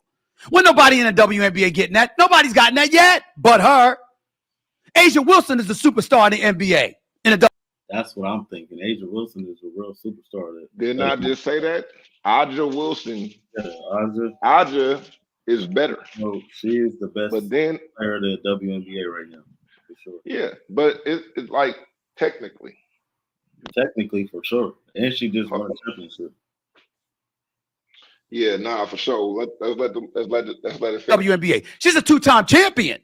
Two-time champion. This girl is legit. She's the real deal. And those kind of endorsements and all of that stuff ain't come her way, even though some has come away. Flau'jae Johnson out of LSU is going to get her bag. She already got NIL deals. She's also a hip hop artist. We're seeing women get shine. We're seeing their shine elevate. It's deserving. It's long overdue. But the fact is, it's long overdue. And because it's long overdue, it begs the question, why the hell didn't it arrive earlier? Because you didn't have Caitlin Clark earlier. Now, what's the difference between her and a Diana Taurasi or a Sue Bird or Breanna Stewart? That's what I was going to say, too. Breanna Stewart pretty nice, too. And that's what I was thinking. Exactly what this nigga just said. Breanna Stewart is the GOAT up in the league, right? Yeah, she is. She pretty nice, bro.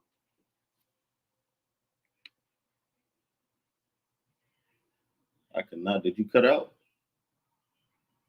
But yeah, Breanna Stewart is pretty nice. Somebody else or UNESCO or somebody. Y'all talk about. Say it again. Say it again. I said Angel Reese actually won a championship. Caitlin Clark didn't. She and then the next year. Right. Angel Reese actually got her a championship. Still didn't win a championship. Yeah. Breanna Stewart won championships on every level. Right. On every level. And she don't got no sneaker deal. Matter of fact, she do. Matter of fact, she do. They get. Matter of fact, not Reebok, is Puma. She got the B Stewies. Yeah, she got the B Stewies. I'm telling you, remember we were just looking at it. No, not Angel Reese. I'm saying Breanna Stewart. Oh, she got the Pumas. Her shoe just came out this year. She got a Puma deal. Shout out Breanna Stewart. About that. The fact of the matter is, the kind of stuff that's happening and has been happening over the last few months is because of Caitlin Clark.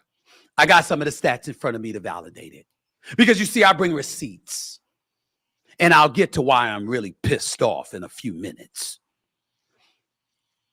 WNBA Draft 2024 drew 2.446 million viewers to ESPN on Monday night, making it the most watched draft in WNBA history. Who's the number one overall pick?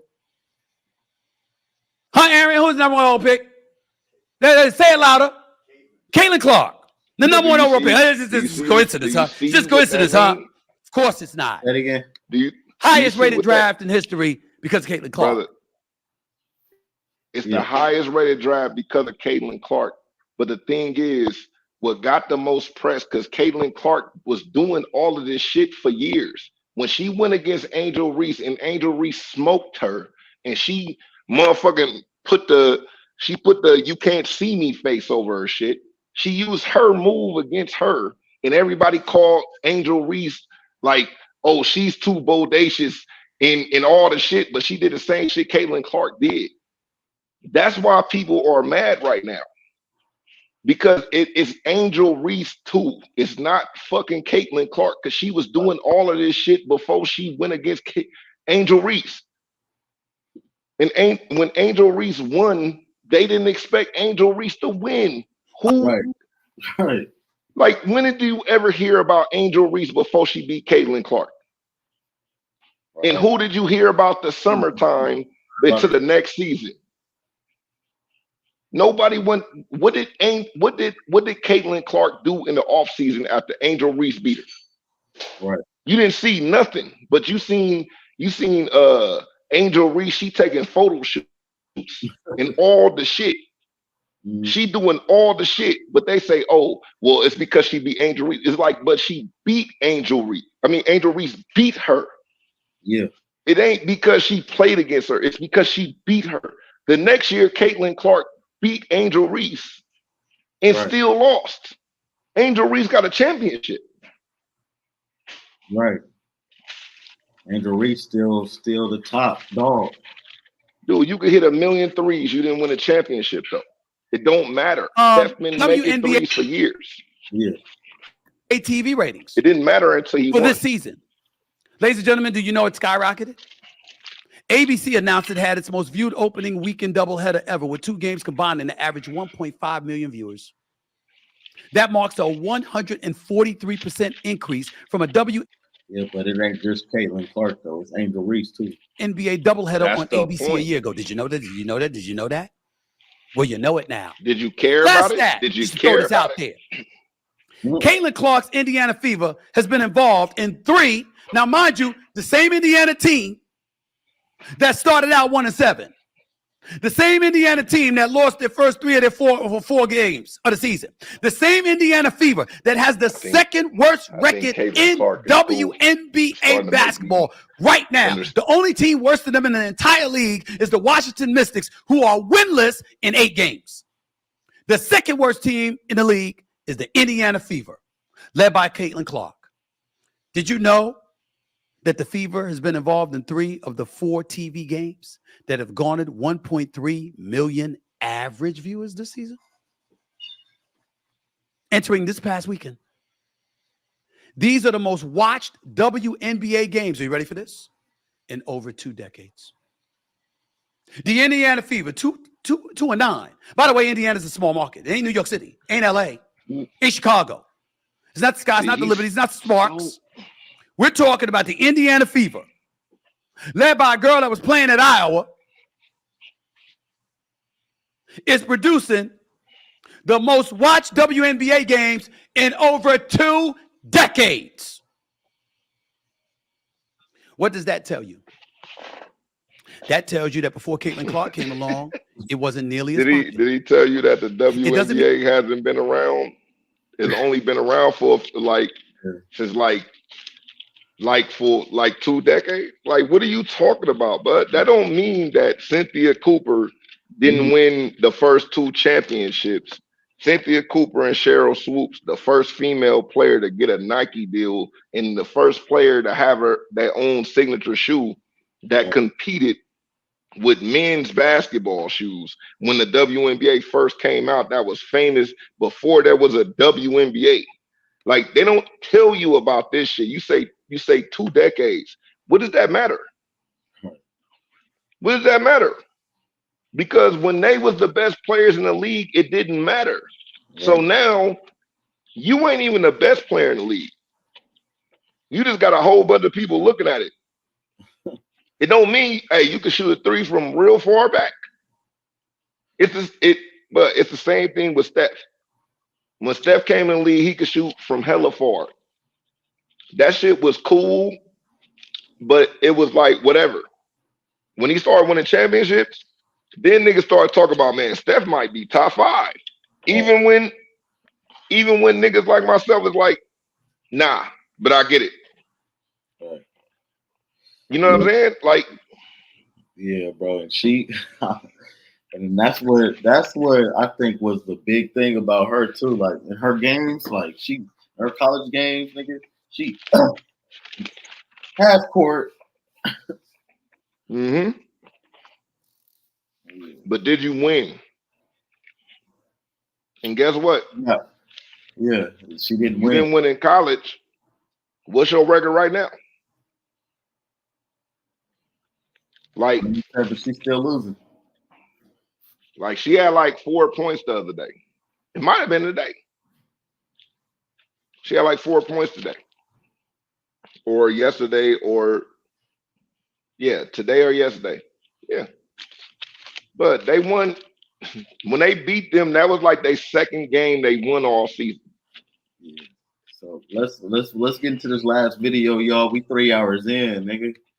We got 3 hours of content with y'all, and hey man, y'all the whole don't flag us, nigga. Even Killer and even got a burrito on y'all niggas. Hey man, don't flag us.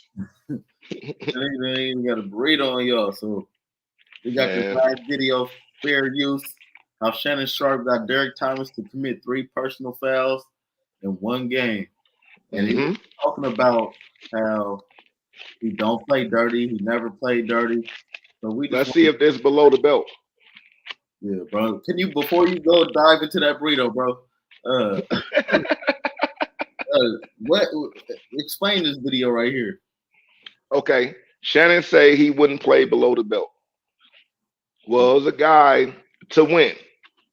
Now, I don't know if it's jealousy, but this is an example of what Shannon would do to win a game. Right. Now, you might think that this isn't anything. You might think this is everything. I'm kind of in the middle with it. I'm just pointing out a contradiction.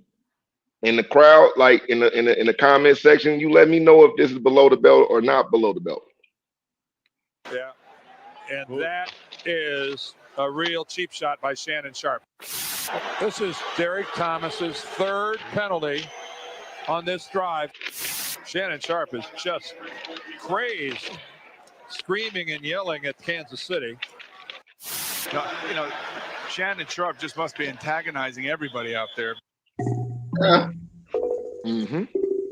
Now, many of you guys know Shannon Sharpe, who today is a co-host on FS1's Undisputed. And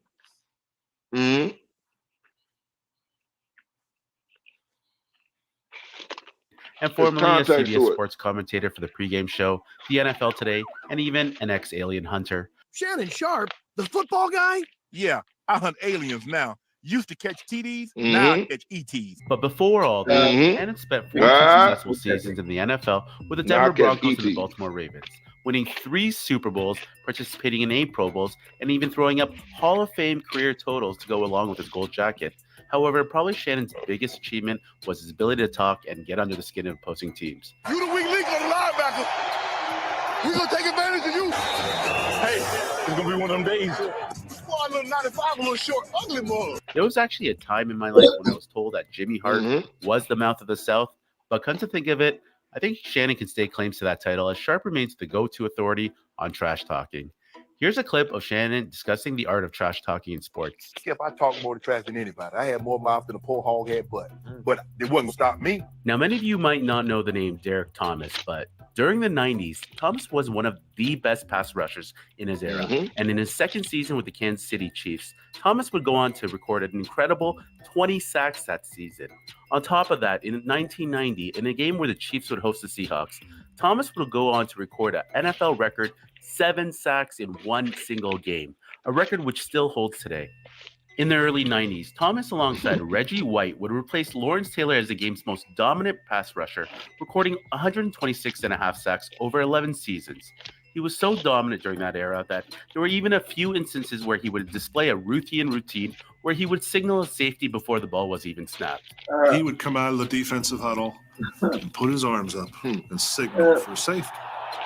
And one of those was against Steve Young. On the field, he was such a towering figure. However, off the field, DT was a beast with a big sense of that nigga DT was a beast, nigga. That nigga coming out and then doing the safety, called it. Yep, that's like Babe Ruth. That's like Babe Ruth pointing at the motherfucking side saying home run. Right. Home run to the right side. Right. Humor, and was even known to drive a car with a license plate reading ISAC QBs. While Derek Thomas's on-field play was rather impressive, it was what he did off the field that was truly more impressive. Derek was a very active member within the community and had many programs set in place for younger children, even going as far as to setting up the Third and Long program aimed at helping children with literacy. And every Saturday before home games, Thomas would meet the Third and Long kids at the library and read to all of them. All of these selfless actions led Derek being awarded the 1993 NFL's Man of the Year award. However, tragedy would soon strike the Thomas family on the day of the 2000 NFC Championship game between the Bucks and the Rams. During a snowstorm, Thomas, who was running late to catch the game, was speeding and got involved in an accident that left him paralyzed from the chest down. 2 weeks later, while on his way to therapy, Derek went into cardiorespiratory arrest and died as a result of a massive blood clot that developed in his legs and traveled to his lungs. This news sent shockwaves and devastated the NFL community, with many fans pouring into Arrowhead Stadium to pay their respects of R.I.P. to bro. That's that nigga was rushing to a game and died. Oh, why the fuck did they not get this nigga to the game? Private jet, nigga. But because if you the star player, you come to the, like Kobe. You think the Lakers will let any other Laker pull up on a helicopter? Right. That's some Kobe shit. Shit though, that's your star player driving in the snow like this, nigga. Hey man, Kansas City, being out here in the Midwest, I know how I could get. I would definitely wouldn't want to speed down on freeway. Man, this was the Super Bowl too? Nah. I think it was like the playoffs. Thomas family on the day of the 2000 NFC Championship game. NFC Championship. Damn. I wonder if they Bucks and the Rams. During a snowstorm, Thomas, who was running late to catch the game, was speeding and got involved in an accident that left him paralyzed from the chest down. 2 weeks later, while on his way to therapy, Derek went into cardiorespiratory arrest and died as a result of a massive blood clot that developed in his legs and traveled to his lungs. This news sent shockwaves and devastated the NFL community, with many fans pouring into Arrowhead Stadium to pay their respects of not only their hero, but also a man who devoted his time to children. Derek would always be remembered for what he did on and off the field, and in 2000 would be enshrined into football's Hall of Fame. Hopefully this gives you a little insight into what kind of man Derek really was and how he's still remembered today. This is why what I'm about to tell you on the events that transpired towards the end of Derek's career may shock you. But before we get to that, guys, we're only a couple thousand subscribers away from hitting 15,000 subs on this channel. Bro? If you're new to my channel, hold on, yeah. Let me shout out to who is bro? Shout out to Clash of Sports. I'm gonna give you a subscription to give you a like. Quick, man. Nah, cuz is a good source, but you got a lot of good sources. Channel and you enjoy my content, please take a moment and subscribe to this channel and turn on notifications. Also, if you can, throw up a like and comment on this video, as it really helps with the algorithm and allows me to continue to keep producing these videos for you guys. And finally, I recently opened up a Twitter account where you can follow me there to get video updates or even send me video recommendations. Anyways, back to the main topic of this video. So on November 16th, 1998, the Denver Broncos traveled to Arrowhead Stadium to face division rivals, the Kansas City Chiefs. Now, these two teams were very fierce rivals, and it was even more fierce after the Broncos had defeated the Chiefs in the AFC divisional matchup the previous year. During that same playoff run, the Broncos would go on to win their very first Super Bowl. And going into this game, the Broncos were red hot after winning 9 straight games, and Vegas had them as 4-point favorites. On the other hand, the Chiefs started the season 4-1, but they went into the game with a 4-5 record after losing 4 straight. This gave the Denver Broncos sole possession of the division by a very wide margin. However, heading into this matchup, the Broncos were without the services of Hall of Fame quarterback John Elway, as he was forced to sit out due to an injury, and backup QB Bubby Brister would start those games in his place. The first score of the game came from a Bubby Brister touchdown run, as he would break the pocket and scamper for a 38-yard TD. Later, Terrell Davis would give the Broncos a 14-0 lead, a 41-yard touchdown. This would eventually set the tone for the evening, as the Denver Broncos' prolific offense would march up and down the field, with Brister commanding the play and dropping 23 points on the Chiefs' defense after 3 quarters. The Chiefs old school salute. See, if Derek Thomas was there, did Derek Thomas play this game? Yeah. Oh, okay. Only muster a mere 7 points against the Broncos in what looked to be a blowout game heading late into the fourth quarter. Now, in this fourth quarter, this is where all the drama ensues. The Broncos would have the ball, and on their final TD drive, this is where the Chiefs were flagged 5 times for unsportsmanlike conduct penalties on this one single drive. And all-pro linebacker pass rushing phenom Derek Thomas was a culprit on 3 of them. They already up. I just won. They already up. And still trying to taunt these niggas. So y'all it's like y'all asking for us to beat your ass. Yeah, I mean, like I said, I see both sides. Yeah. I see both sides. I just would have stood on business. Whatever way I would have stood, if I'd have been cool with it, I might have just been like, yeah, they whooped our ass. If you keep saying shit, I might.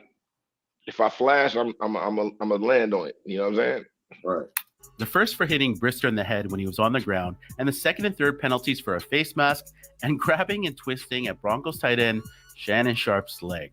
Now, you got to understand, this game was already heated enough as it was between 2 division rivals, and with the score out of reach for the Chiefs and tempers flaring, the referees definitely wanted to make sure things would not escalate any further, especially after the fact that this was a nationally broadcasted Monday night game on primetime with millions of viewers watching. Grabbing his face mask and throwing him and shit.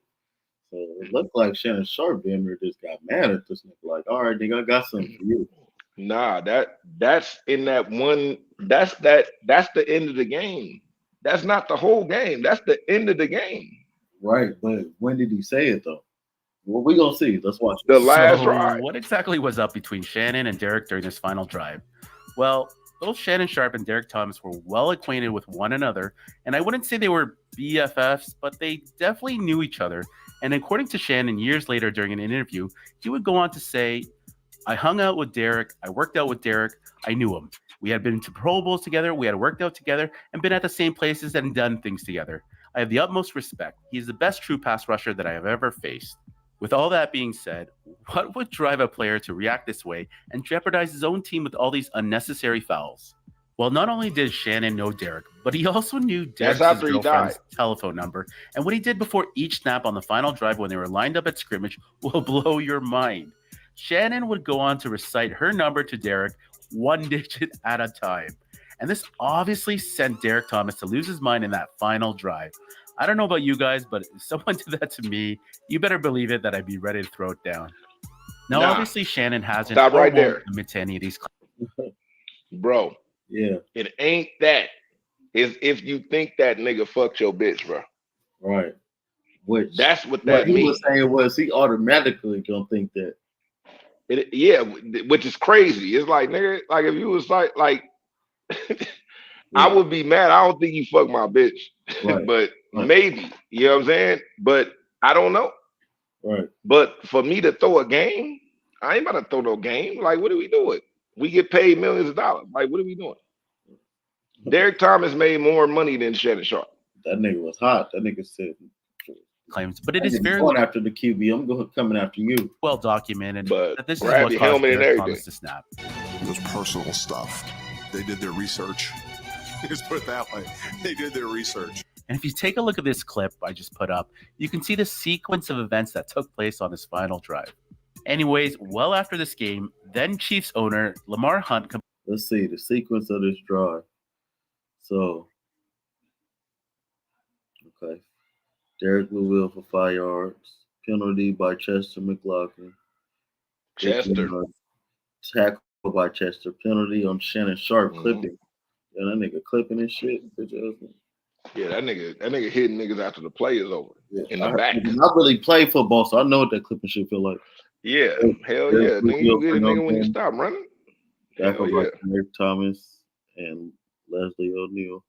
Bubby Burster sacked by Chester McLaughlin for 6 years. Chester was a monster back in the day. He played for the Raiders after the Chiefs. Penalty on Derek Thomas, unnecessary roughness, 15 yards. Okay, tackle by Reggie Tongue on Derek Glue. Tackle by Reggie Tongue. Okay. Penalty on Derek Thomas, face mask, pre-foul, face mask. Okay. Personal foul. Penalty on Wayne Simmons, unsportsmanlike. Penalty on Derek Thomas, face mask. So he did face mask twice. Yeah, he was grabbing that nigga helmet. Completely condemned the actions of Derek Thomas and his defense, saying they disgraced the organization as well as the community. And this led to Thomas being suspended for 1 game and even issuing a public apology for his behavior. I allowed a situation to get out of hand. For that, I apologize to my teammates who were on the field with me. I jeopardized our ability to win a football game. I sincerely apologize and say to them my actions of last evening will never occur again. I have to take this week and evaluate Derek Thomas and come back and be the best that I can be for my team and my teammates. To Shannon, who I've known for a long, long time, and we've had our ins and outs and run-ins. I apologize to him because those type of actions shouldn't occur in a football game. To the youth of America that look up to Derek Thomas, I apologize to you because that is not sportsmanlike conduct, and you should not conduct yourself that way. The way he's talking, that's what he's really talking to his youth. That's what when they showed earlier in the video on his off time, that's what he did. He was really heavy in his community. So he was probably, he get his PC answer. You know what I mean? I ain't trying to, because he understood the kids that I, have looking up to me gonna see this. But the same thing that Diddy on his off time was in the community, and he apologized. Yeah. Like shit, nigga, what's his name? it's a whole bunch of people. Like Tiger Woods fuck like 30 bitches and apologize to the kids, man. You gotta kind of just apologize to the kids, man. Now, many question why Derek Thomas was not ejected from the game following his second foul in a matter of a few snaps. And then Chiefs head coach Marty Schottenheimer admitted he should have removed Derek himself from the game. Anyways, Shannon didn't hold back and responded after the game saying, "I have perfected the talent to make people upset. Trust me, I know what to say to get to anybody. Not many guys can trash talk a guy into getting suspended by his own team. It was my finest moment." And to make matters even worse, these two teams would meet again for the second time just only 3 weeks after, on December 6th, in a comeback game for the Broncos. The Broncos entered the game with a perfect 12-0 record. However, in the game, they were trailing 21-7, but to only come back to win by a final score of 35-31, with the last winning touchdown caught by none other than Shannon Sharpe. The Broncos had a historic season and would go on to win their second straight Super Bowl that year. Anyways, the story has a good ending, as years later in an interview, Shannon would discuss the events that transpired after the altercation with Derek Thomas, saying, "We had a great conversation. He and I both made peace, and he moved on and I moved on. I'm sad he's no longer with us, but I feel good that I was able to say my part to him while he was still here." Guys, that wraps up my video. If you made it this far, thank you for watching. Anyways, till next time. Shout out, bro. Yeah. Hey, man. Nigga. Again. I mean, all's fair, love and war, but is that below the belt? Yeah, that's below the belt, that nigga. Cause you trying to insinuate something, nigga. Yeah, and I think you should get down to the bottom of it. But right, and that nigga, I'm ready to crash out over my bitch. I'm ready to throw this game over my bitch. What if that bitch? What if I don't want to say that bitch? That was fucked up. What if old girl, Kennedy? Well, if Kennedy was ready to crash out over her cause, like, what's the difference? Right. Like, before Caitlyn. Nah, see, y'all just seeing me hit this bitch or push this bitch, but y'all not saying what she doing. Y'all not hearing what she's saying. But behind the scenes, Kennedy and her might end up being cool. Like, later on down the line, it might, like, dude, this is the first year. This is the first contact. It is what it is. I mean, Derek Thomas was catching personal fouls and was willing to put his team at risk just to do something. Like, say something again, I'm gonna do this. Yeah, just to prove. Shannon was willing to take it. Yeah. Nigga read that. Nigga spelled out his whole number. I ain't gonna lie. Yeah. Go ahead, brother. Go ahead, brother. I'll say what you about to say. I wouldn't trip out over that. Yeah. But I mean, I would like to think. I would say that. I would like to think that I wouldn't trip over that shit. Like, what, nigga? But I don't know. Hyping her out. But hey, though, thank y'all for rocking with us. We 3:30 in. Y'all don't know no pod who could do it like that, man. You know what I'm talking about? 3:30 and have endless or whatever to talk about. We can go longer. But we thank y'all for rocking with us. Tap in with my clothing brand, Rarest Form. Go follow the clothing on Instagram, Rarest Form Clothing. Yeah. How you feeling, Killer? Shit, I'm cool, man. I'm cool with everything we did. Shit. Shout out to everybody that tuned in, all the people in the comment section and shit, all the people who gonna eventually hear this shit and see this shit. If you like this shit, thank you. If you listen this long and didn't put a like, I appreciate y'all listening this long. And like, subscribe, and hit the notification. Subscribe. Subscribe, and hit the bell for the win. If you're trying to win, tap in.